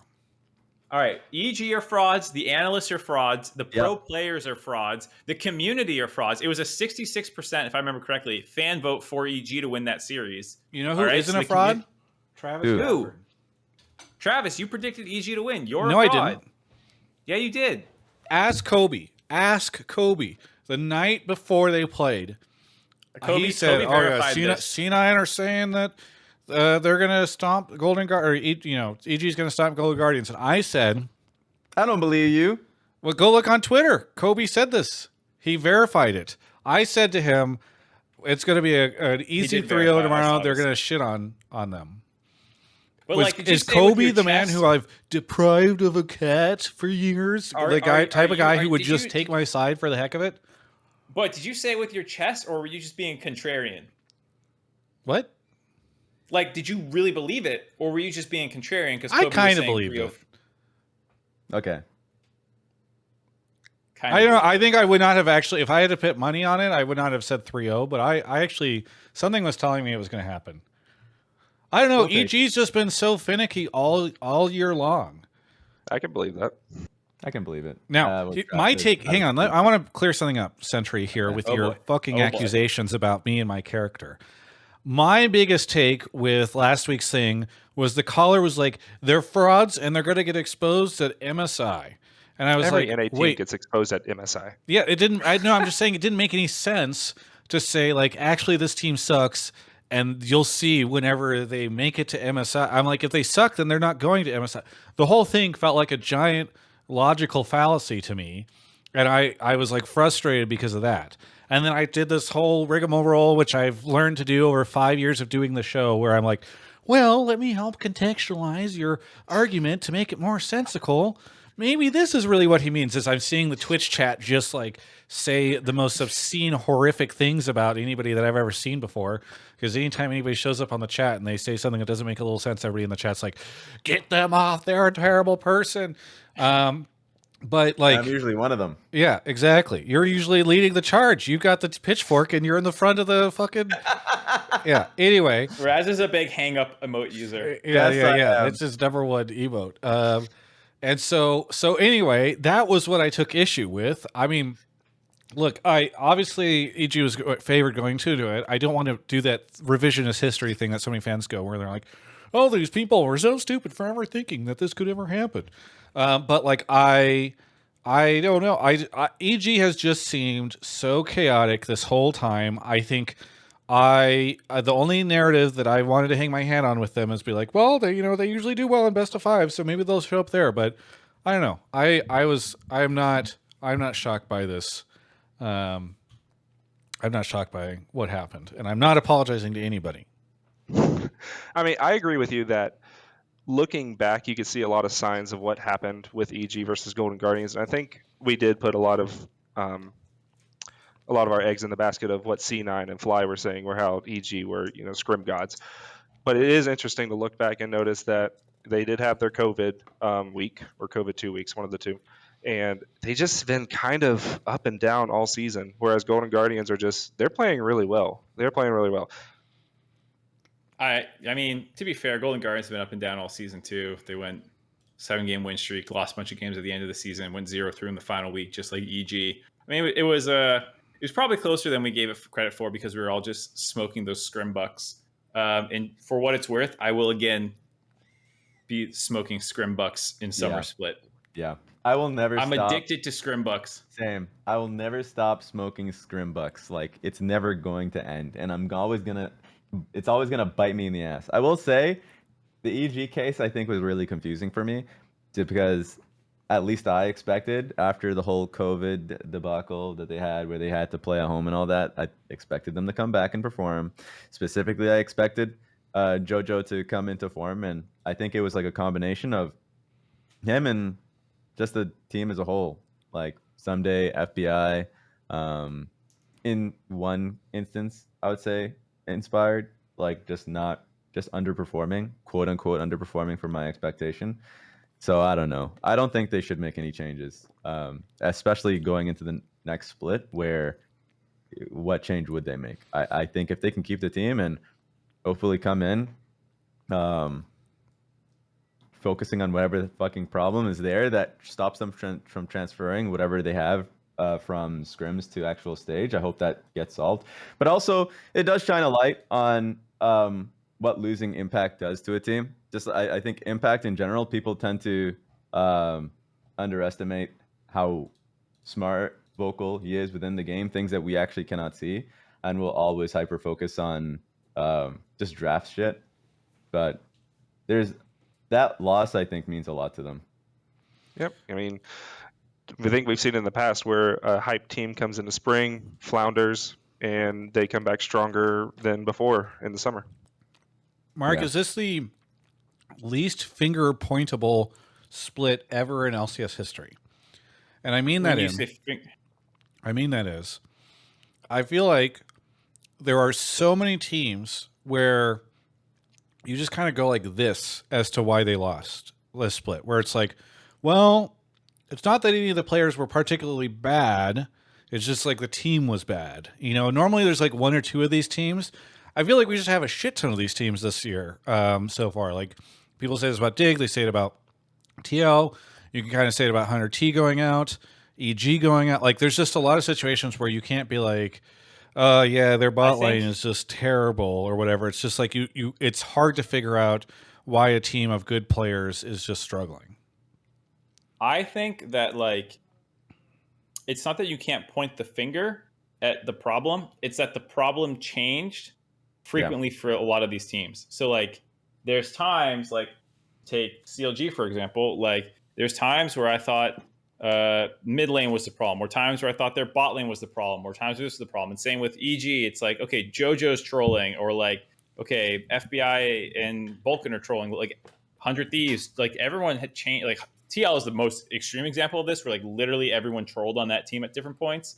But like, I think it made it hard to predict matchups in the sense that like, well, if this team doesn't troll, I think they win, and then like it goes pretty bad, and then like you know, I think on that given day anything could kind of happen. And then when you're talking about what this team did poorly, it's like, well, this game yes, but then last week no. So I don't know, it's made it weird. Yeah, I'll say the things that got worse for EG consistently throughout the split was like their mid game was just bad, regardless of the sickness that they had or any individual problems that the players had. Like their mid games, like they would constantly get caught out in sides. They would win games that they just simply shouldn't have because they were talented players. I remember really early on in the split, Inspired won them again versus Golden Guardians off his Sejuani team fighting. Like that's what talent will give you. But then if you don't solve that problem, and you're right, Mark, like the problems change. You don't have Danny as an insane team fighter anymore. You don't have Impact, who I thought was extremely smart and vocal in the game to like guide you or help guide in mid to late game situations. Like you have to fill those voices, and Inspired and Vulcan are people who now have to speak up more. So that is what I think is the biggest problem that they have to sort out for, because they need to find a new strength. I think, yeah, that's about it. It's tough, but if they're winning scrims, that means they're doing something right. They just kind of have to know how to get that shit on stage. It's easy. It's harder than you say. I mean, the thing was, EG also led the league the entire split in gold difference at 14 or whatever, or maybe it was in I forget. It was something like that. Maybe they were second or third by the end, but for a while they were the best early game team. It was just like you said, their mid game that sucks. So like I don't know, man. Thanks so much, Sentry, for the call. Anything you want to shout out before we go on to our next caller? I want to shout out my wife, who is understandable in me coming onto a podcast for a game that she doesn't understand why I play. And happy birthday to her. Happy birthday. Oh, happy birthday. I want to shout out my dad, who got me involved in this game back in 2010. And I want to just shout out you guys. Y'all are doing great content. And I think this is exactly, if there's anything that's going to keep the league afloat, it's going to be this type of stuff. Hotline League is keeping League of Legends afloat. Thank you very much for the ringing endorsement. We'll catch you next time. All right. Mark is going to go grab the next caller. We got a bunch of subs that I have not been able to keep up with. How to Cow, thank you for gifting. Tron Mac, Zerthon, Troubled Lobster, M. Lewis No gifted 5 subs. Mr. Maniac, M. Lewis No subbed with a Prime. Bandit Coot, Mitch 80 Blue, Dragon Severed Head, Unhinged Otter, Jammin' TST, Haru for 1 year, I'm Hay, Jaffe gifted a sub, Conniption Fist, Hay Slayer, Njape, and Antrax Suicide, Smoke Dog, Caro Mindia, and Findle. Thank you, everybody, for the subs. Really, really, really appreciate it. It's been a lot of people have been very supportive today on stream, and I appreciate that. Raging Pianist, thank you for the 43 months. Mapusaurus is here. Mapu, where are you calling from? I'm calling from Cambridge in the United Ooh, Kingdom. you are very quiet. Can you get any louder? I'll try. Sorry if I'm... No, that's good. That's good, I think. Okay. I'm calling from Cambridge in the United Kingdom. Cambridge in the United Kingdom. I'm going there next month. Not Cambridge, but the United Kingdom. Anyway, what do you want to talk about on the show? My point is that I think GG will beat Fly, but I think they will disappoint internationally. Damn it. All right, Sorry, we're Raz. gonna lop off. We're gonna lop off the second half of your question. Okay, We don't okay, care. stop. We have plenty of time to do and post about that shit. It's All right, that's a not month away, like Travis just said. Talk about why Golden Guardians is gonna beat FlyQuest. I think a lot of it has to go down to momentum. I think C9 went from C9 3-0'd FlyQuest, and FlyQuest looked very, very bad. Not even gameplay wise, but just in a kind of just like a momentum way. They just lost a lot of steam, especially in that game 3. And I think GG on the other hand, they of course ended the regular season quite badly, but then 2 best of 5s in a row, and I think they'll carry that momentum. And I also think there's a lot to be said about them having more experience over a big crowd. I think that's going to be very important in the upcoming series. I think that they're going to beat FlyQuest 3-0, and then I think they're going to lose to C9 3-0 for the most disappointing finals weekend of games ever. Travis predicted what? There's the thumbnail for this episode. I think that, so it sounds mostly momentum based, and I don't think momentum is 100% ignorable. You know, like I think when teams hit their groove and they're playing with confidence, like confidence in League of Legends is a really big thing. And I do think, you know, Golden Guardians looked really good against EG in terms of like they knew what they wanted to do in draft for the most part. They knew how to execute those plans, and they really felt like they were on top of their shit. I feel like that's going to be big against FlyQuest, who I don't think they have like a clear way that they want to win the game right now. Whereas like I feel that way about Golden Guardians. And so if Golden Guardians get rolling, I don't know what FlyQuest have planned to try and like disrupt that. I kind of agree where it's like they have these flex picks on red side that they'll slam and they'll kind of just take whatever winning matchup they want that still kind of has good team fighting. Like the Rumble pick I fucking loved for Golden Guardians. Like that kind of stuff scares me for like what's FlyQuest going to do. And like the big thing that I think would go in FlyQuest way, if anything, is if they can get Prince favorable matchups and get him ahead early and then like just team fight around him. I think that's maybe the only thing that's going to work for them right now, because if Vikla feels very inconsistent and stuff. To echo Mark's point, the flex picks from Golden Guardians have been fucking beautiful. And during the whole regular season, they were a team that was actually, they didn't flex anything between most lanes or any, to be fair.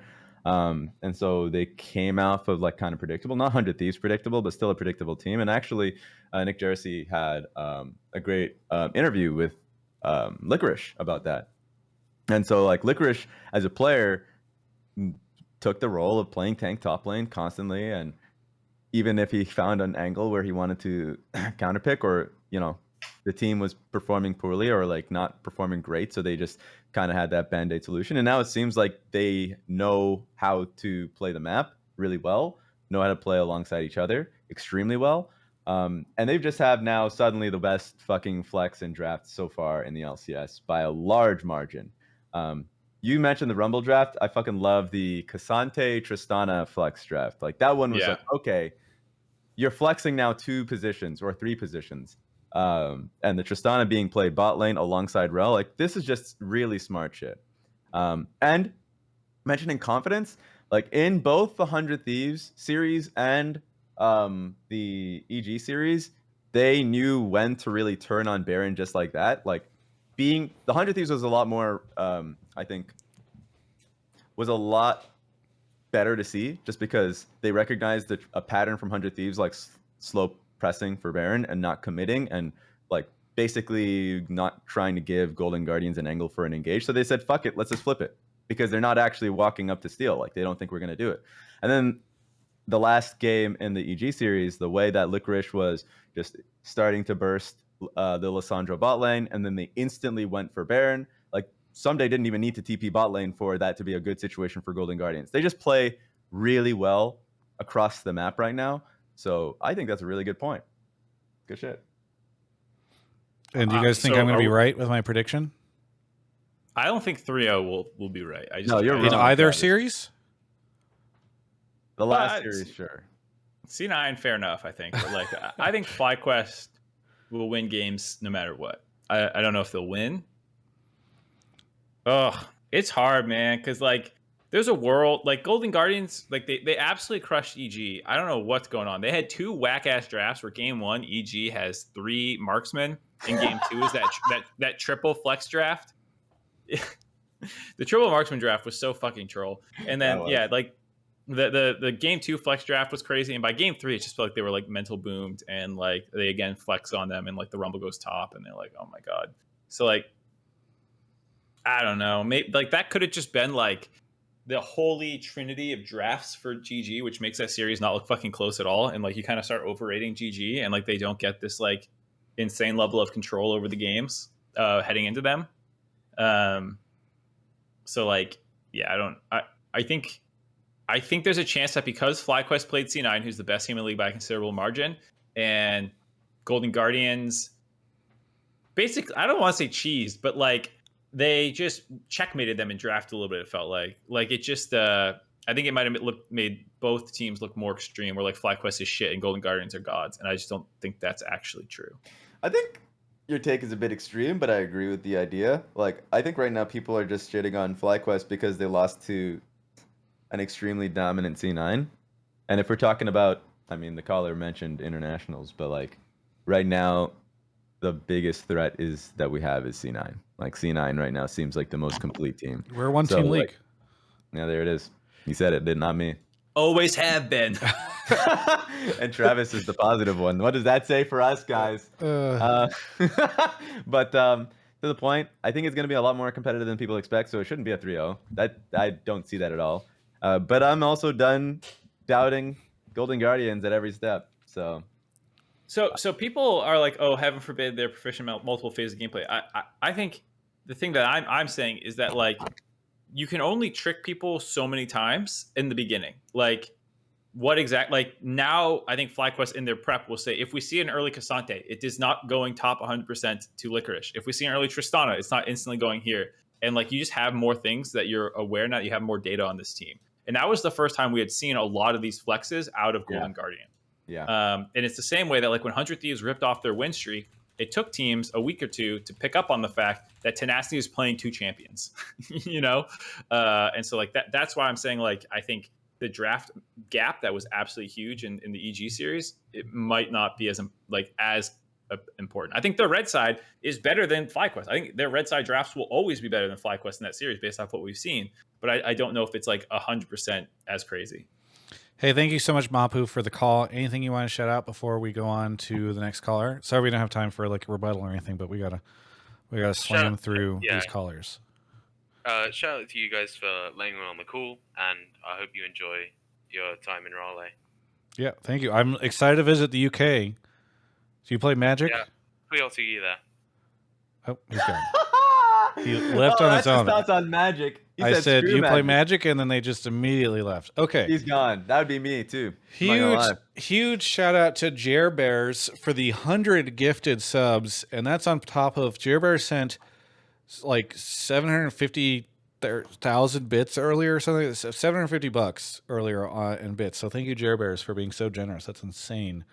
Wizard Bufo is here. Wizard, where are you calling from? I am calling from Gulfport, Mississippi. Mississippi. Very different than the UK. What do you want to talk about on the show? My take was that Cloud9 has the best chance to win an international tournament that any NA team has ever had. Oh, here we go. We're already here. So Cloud9 has now qualified for MSI, so I guess we can talk about this. Why? Oh, well, Twitch, you can just see, like, there's the 1 second delay, and the chat just goes crazy. All right, why? Why do you have this opinion? So I have this opinion because, for starters, it's been a while since we've sent a team that, like, it's been since, I think, 2016-17 TSM since we sent a team where we looked at the 5 players and said, you know, almost unanimously, these 5 players are the best in their role. additionally, shoot. Oh, we tend to send teams to international competition, then they get there and they seem a bit lost on how to play, whereas Cloud9's play style has been one that largely shows up and upsets major regions on the international stage. And then finally, I think that other regions look weak.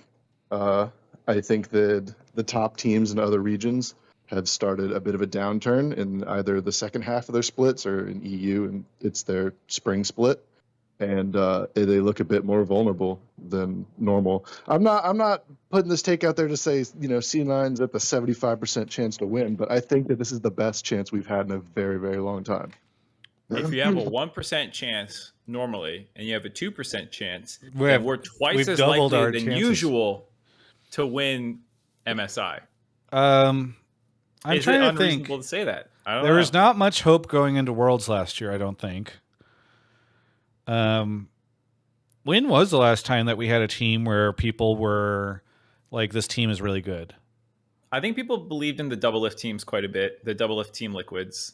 Well, I think, they believed in the C9 team that we didn't get to send to MSI because MSI Right, I was didn't gonna say- happen. I have a question. Did we not believe in the C9 team that we sent to Worlds this last year? People believed. I think if we're pretending that people weren't somewhat excited, I don't remember if I was excited or not. Twitch chat, anyone who watches all my content can remind me if I really believed in them or not. I think their group was fucking hard. Oh yeah, don't there know was if we- okay. Yes, the group was hard. That is true. And we No, I found didn't out believe- about their group approximately 15 minutes after they won finals. So, like, I think Yeah. it was like, whoa, Okay, the C9. Yeah. Like, Okay, people are saying I did not believe. So in that sense, like we haven't seen the groups yet, or like who C9 is going to have to play. I do feel a lot happier with this team than that C9 one a little bit. Like I think they're better. I think Berserker has gotten better. I think Sven have gotten better. Maybe it's just their combinations I mean, gotten better. Sven has been playing support for a little bit longer than he had last summer. Yeah, a couple more months tacked on there. Still not quite a full year, but he's coming up on a year of playing support. And I think M&S playstyle, like they have a very aggressive playstyle, which I like. I'm just concerned that like they're kind of egoing people right now, not in like a negative way, but like their gameplay is very aggressive, and like part of that relies on the fact that, like the callers just said, you are better than your opponents. And that's like an assumption that's going to go out the window as soon as you go international. See And, what like- Mark really believes in when he sends teams is not aggressive teams, but he likes the double lift Bjergsen passive I'm not saying teams. I don't like Scale it. delayed. I'm just saying like, we saw Fudge Fiora in NA playoffs last year and his carries, and they look good.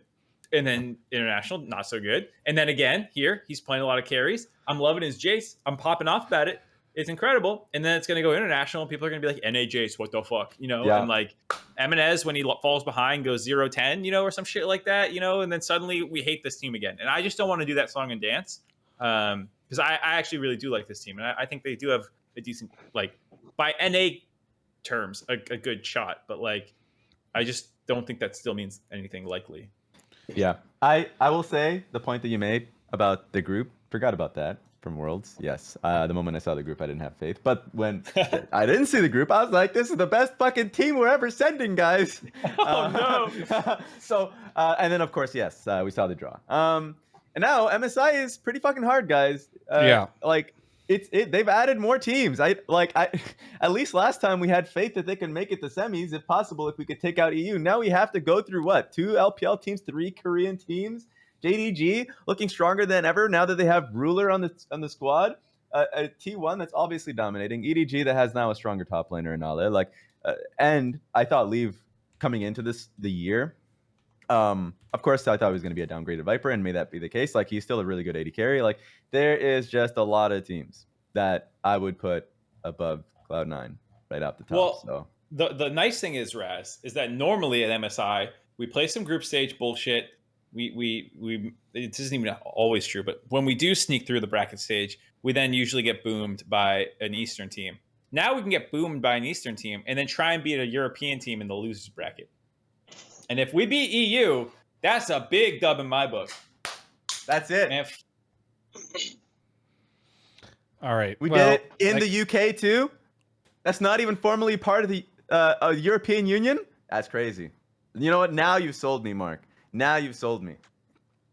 Ooh, we're talking about Brexit on the show now. Jesus, we've covered the gambit. All right, thanks so much, Wizard, for the call. Sorry we don't have a super long time to go back and forth, but is there anything you want to shout out? That's all right. Missing my victory lap from last summer with C9. Sorry about that. School kept me out of the live broadcast. And then, or watching all live. That's it. And then just thanks to Alienware for sponsoring the show. I've got an Alienware computer and a monitor. I love both of them. And thanks to my wife for holding on the kids so y'all don't hear ear-piercing screams. Yeah, she's holding them down. I mean, she might be. Who knows? All right. Anyway, thanks so much for the call. We're not going to go into details. I'll catch you later. Let's see y'all. All right. Appreciate you.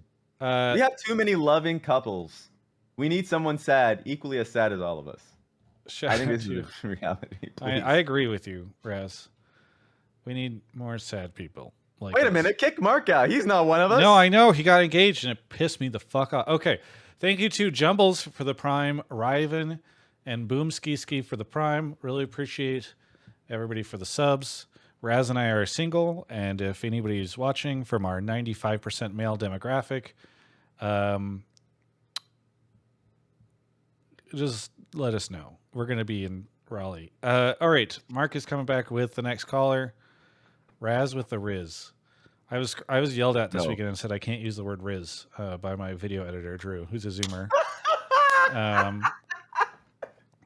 He was like, Travis, you can't do that. And oh no. I guess I'm too old to say it.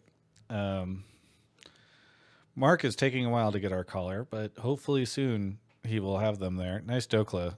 I appreciate that. This man does have Riz though. Wow, we've got two callers here. Mark, is this a face-off? It's not a face-off. Emily and this guy have somewhat similar topics, so we're gonna bring Emily on, but Wojo is actually supplying the take, and then the four of us can kind of like react. And talk. Wojo is here. Wojo, where are you calling from? I am calling from Milwaukee, Wisconsin. From Wisconsin. Okay. Anyway, what do you want to talk about on the show? So basically my take is that I think the LCS and their franchising format, I think they should kind of stray away from it and kind of model towards the challenger format where you have like the kind of 6 teams that are kind of solid, like 100 Thieves, TL, EG, and then you have those 4 additional spots where you can have any of these like kind of grassroots like teams, such as from like colleges or like made teams, in order to kind of fit into that LCS. Because I feel like when we're talking about like the player base and why NA feels like quote unquote dying and stuff like that, we're talking about like, oh, we need to find young NA talent, but the LCS kind of fails to find the young and the NA, and they don't look for like the talent, but like all that talent is from like colleges and schools and stuff like that. And so when you have like these franchise sort of leagues, such as the LCS, you kind of like, it's hard for people in schools and unis to be able to get those young NA talents onto the screen and get some publicity. And so I feel like doing this challenger format, you're able to kind of not only filter through, still have those like good teams like 100 Thieves, TL, stuff like that, but also have the opportunity for these cycling smaller teams to be able to have like their spotlight. Hello, Emily. So welcome to the show. I like this take just as like we didn't really talk about like what happened at NA kind of angle too much yet, so that's why I figured this topic was a good one to pull. Well, let me also introduce Emily Rand joining the show. How's it going, Emily? I'm well, thank you. Good to have you on the show. You said I know that Mark said you had a similar take, so do you want to sort of add on to or share your portion of this? So basically mine was broader than just looking at the challenger format, but it ties into what Wojo said, which is basically that I've been looking at ways to tie the NA player base to actual competitive and build not only like a healthier, more robust player base in North America, but additionally trying to tie it to the LCS and like competitive and what makes people want to go competitive. And there are a variety of infrastructure issues in NA that like Riot just cannot overcome. Population density, the size of the US, the fact that we're not like a PC country to begin with. So anyone from any socioeconomic bracket is not going to be able to play as easily as a place like South Korea, where A, 20% of your population is in one city, and B, there are internet and PC bongs where you can play for really cheap. So it's just a lot more accessible to like anyone. So I was basically thinking of like what League of Legends could have done earlier, which is a lot of what I think one thing that was really underestimated was you could like donate not even expensive laptops or PCs to school. Like schools are constantly looking for equipment. So you could have donated that with schools and libraries with just a low client installed. I know I've talked to people on team side a lot of the time when they try to do outreach at high school and collegiate level, and a lot of it is like talking to educators who actually do want to have video game programs, whether it's like a club after school, and even that would be good in starting people playing League of Legends together, right? And again, it's a place that's a lot more accessible for students because they don't have to pay for it. But it's about talking to interested educators about how they talk to administrations that are going to be like video games equal bad, or because they don't know like the benefits that a video game club could have that are really similar to a sports club outside of like the physical activity component.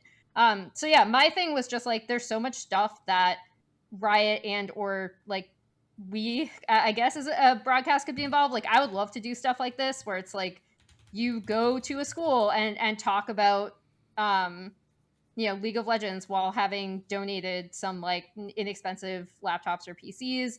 You could do like I actually think geolocation is a bad idea, but I don't think we use our road shows enough in terms of doing community outreach in those areas. So like for visiting Houston, why not visit colleges and high schools and stuff like that? That I think we like could improve kind of getting people into League in an inexpensive and like much easier way. Okay, so they are kind of linked topics, but they are a little different in terms of one is about a league structure change and the other is about sort of trying to grow from the grassroots up. Mark, how did you want to? Do you have a brilliant way to link these things? The connecting bridge was just like what is everyone's take on kind of like some of the, obviously there's been viewership downturn, but like I think the easiest culprit is like broadcast sucked, but there's all these other things too. And I think like Wojo was talking about formats and stuff. Emily's talking about like what we're doing in our actual like ecosystem. And I didn't know what you guys had is like if you were gonna, obviously there's a pie chart, right? I always talk about this, but like everything's gonna be kind of responsible. But like if you're gonna say like what you thought is the biggest thing to you, like that they might have messed up on, or that we can maybe do better in the future, like what is that? Raz, did you have something? Yeah, I mean, for the Emily point, Emily, were you referring to like the Play versus high schools program that existed? That was unfortunate. That is kind of like, that's why I like when I typed this take in, I didn't go like super hard on like Riot should have done this, because like I do think initially there was an expectation that partnering with Play versus would do something like that, and then we all know how that happened, and it's really unfortunate, and it set us back like years and years and years. Yeah, that was And like the most. Sorry. Yeah, it still makes me mad talking about it, honestly. Yeah, and that was the most damaging thing. Like I didn't even know too much about it until I was speaking to a high school like organizer, where they lost a lot of schools. People asking what Play versus is. It was like an exclusive deal that an organizer had with Riot Games North America to have league tournaments with high schools and to kind of kickstart a lot of that outreach, and it didn't happen, and it was exclusive. So they were a really bad partner from what I've heard, and because they sucked, it was like, okay, well, can someone else come in and start organizing and creating cultivating basically connections with the high schools, where you probably can guess it's really difficult to start these connections if they are not sold on esports and gaming to begin with. And Play versus did a really bad job, and it was an exclusive deal, so no other organizer can come in and take that place until like fairly recently.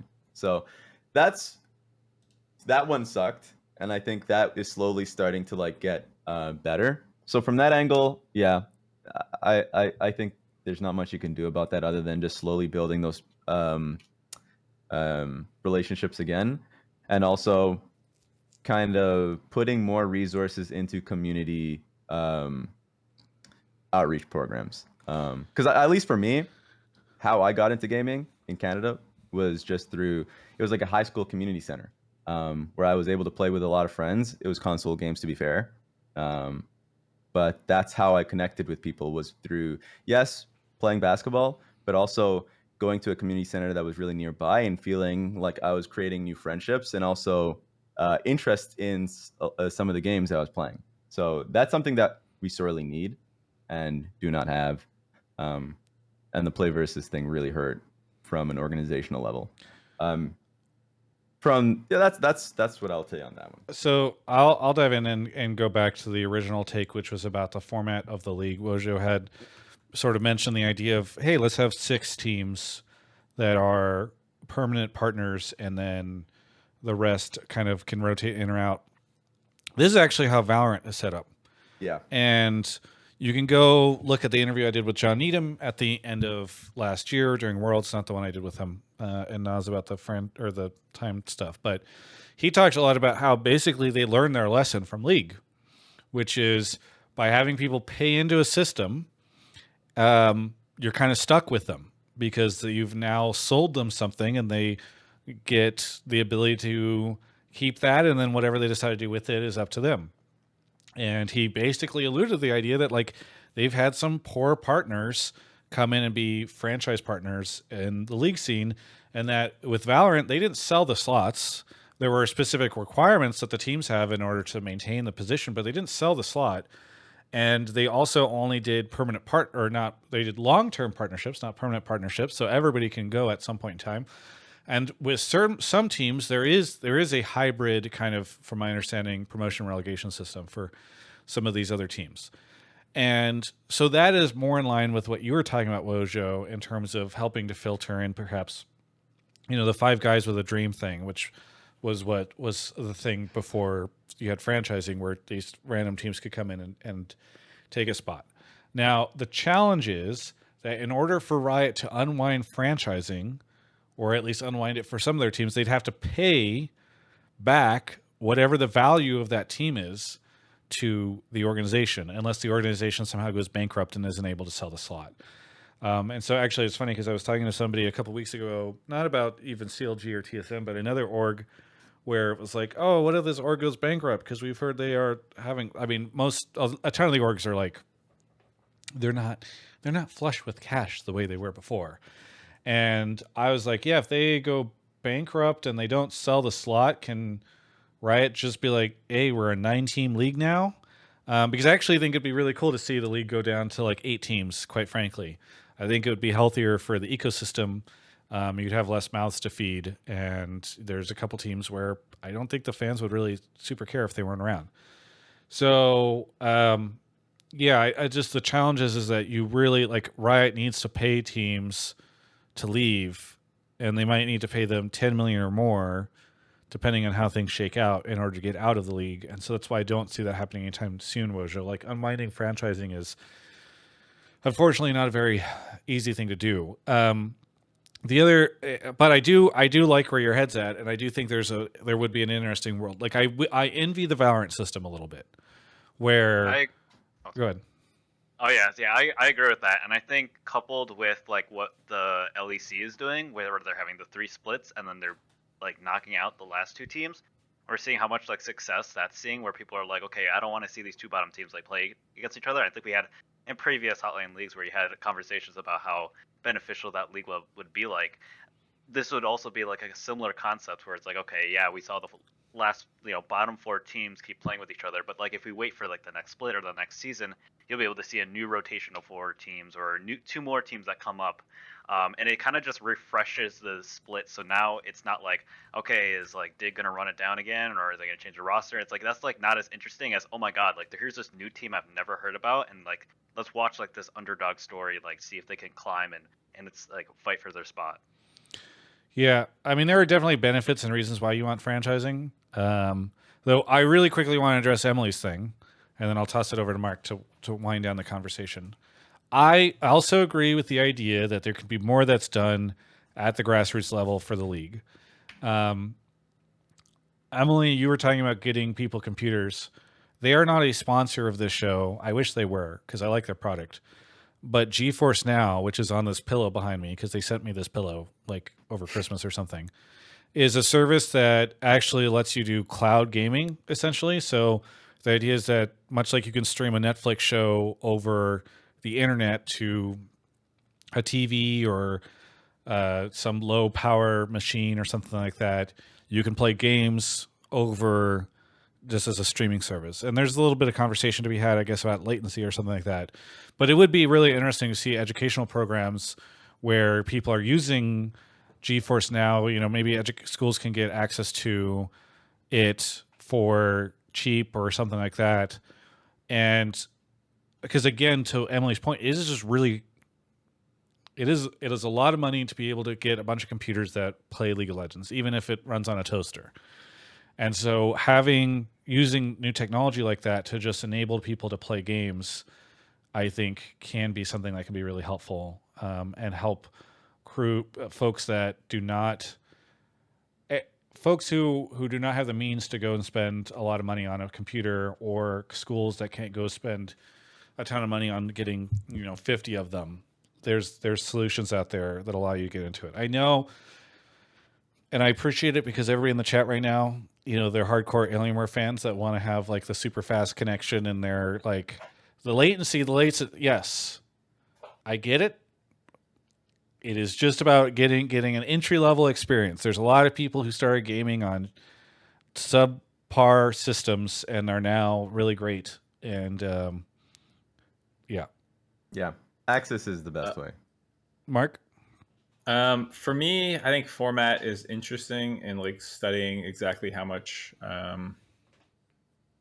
the relegation system and those kinds of things would help. I think to Travis's point, like we're in it already, and like those kinds of pie in the sky, better formats that apparently Valorant are just unfortunately not something we can opt into right now. Even referencing the LEC format, I wonder how good it will be long term. I brought this up a couple of times, but like their winter split averaged 270, which is equal with like what they had last year. Basically, it looks almost identical. Their spring split's down to 208. We'll see if it goes up or down over the course of this playoffs. I'm sure it'll go up a little bit. And then their summer last year was 185,000. These are all hundred thousands.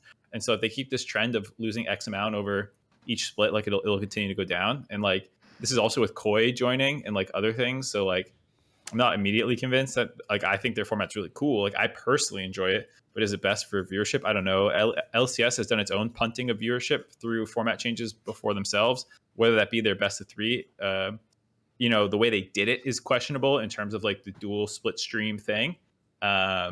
Really hurt viewership. We also hurt viewership when we did summer games carrying over spring's results. That was the biggest individual drop we've ever seen in terms of percentage. So like there's these kinds of things that like I think format does matter a lot to viewership. I think you can question the time change again for this split where we do things that are not great. But at the end of the day, I think the questions I have, I don't have the answers to like what I think the biggest problem is. Like I've heard that EU in total, if you include like East and West and like Turkish servers and stuff like that, is like 5 to 6 times the player base of NA, and like what is an acceptable number for us based off our player base ratio, and then compare that to Brazil and the rest of the world. And like fans measure themselves to other competing products, but like there's other variables at play and stuff like that. And so like for me, I just want to know like what is a metric that we think we can hit, and like how do we get there and this kind of stuff. I think there's a lot of things, to Emily's point about outreach, that could have been done to enhance that NA player base. I think there's things around franchising beyond the format with regards to how it impacted the grassroots feel of the scene, which is pretty substantial. Like I don't think that the fans have had the same level of connection to pros. Maybe this split's better, but like especially during the COVID years and kind of the years leading up to that, that they had in the early days. So like there's a bunch of factors that I look at all contributing. And if I had to pick one, God, I don't know. Gun to your head. Gun to my head. Roster stability. No, I don't Yes, think so. it's roster stability. We didn't even talk about performance. Holy shit, performance too. Like the LEC was all the way down to, in summer 2017, 100,000 viewers, basically where we're at right now. And they, in the following years, rebounded in 2020 all the way up to 300,000. So like by no means do I think that NA is dead and can't recover from 100,000. I think it'll take a bunch of these factors to bounce back. I don't think the roster turnover is a significant part. I don't agree with Travis here. I think... Yeah, you don't agree with all the fans who tell you what the significant thing is. No, I think... You go ask the fans and they say, I can't connect with these teams anymore. Yeah, because that can be because of a bunch of reasons, like franchising changing the way that people operate and feeling a larger disconnect, not just the turnover of players. I think if you measured turnover against every league as well as against previous years and stuff like that, I wonder how much more significant turnover really is. Yeah, and I'd love that's to what's know contributing. how many regions send players in and out of the region as much as we do. Is Summit going to be here during summer? I don't know.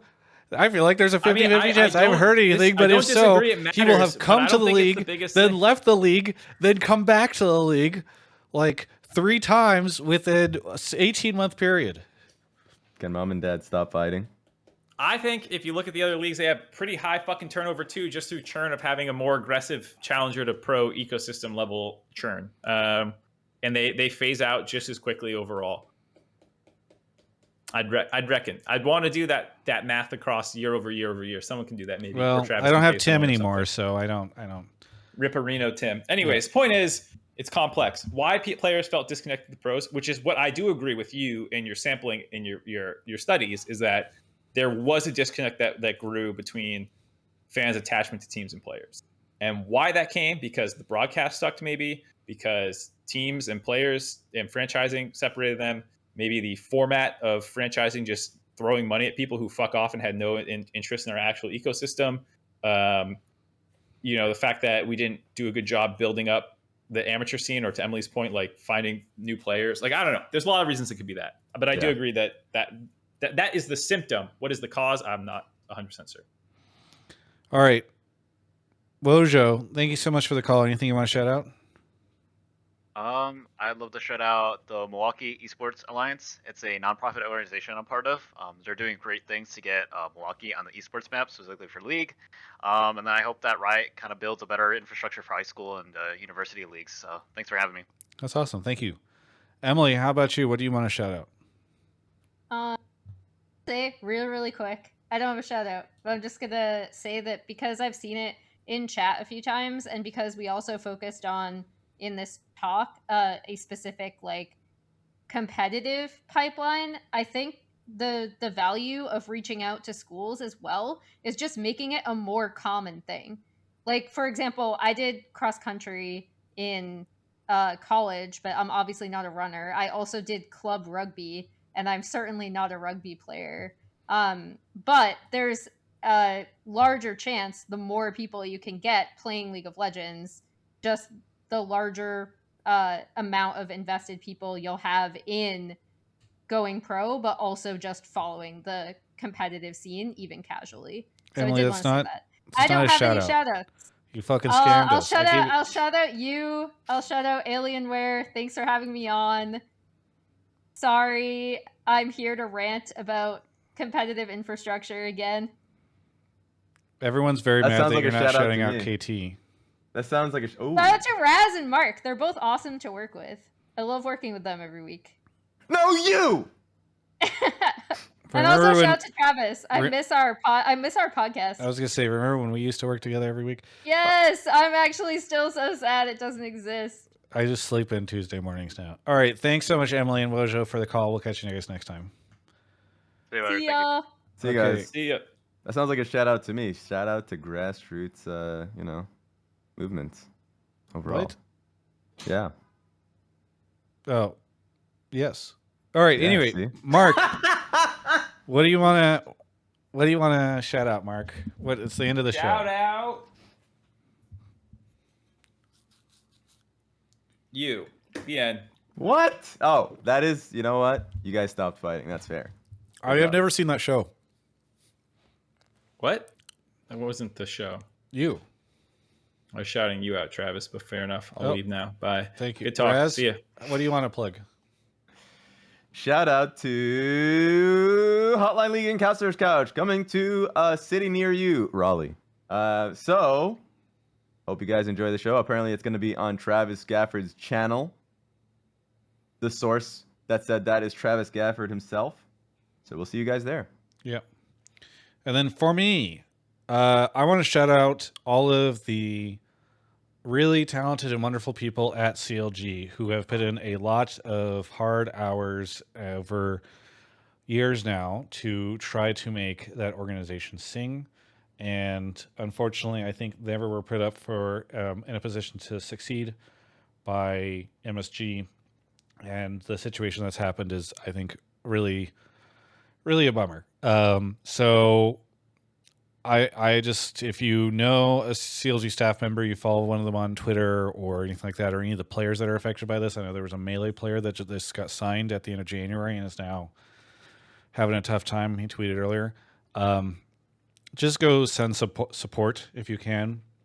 If there are any creators or players over there that have Twitch channels, go watch them and sub and give them support, because yeah, it's a shitty situation. I've been there before, and it doesn't feel good.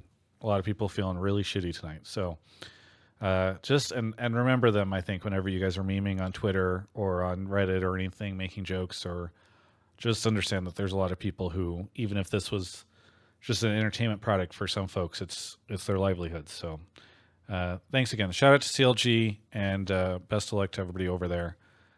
For everybody else, we'll be in Raleigh on Friday night. Please catch the show live on this Twitch channel if you can't make it in person. Details are available on my Twitter and Ovly's Twitter. Thanks to Raz for coming on, and we'll see you all on Friday in Raleigh.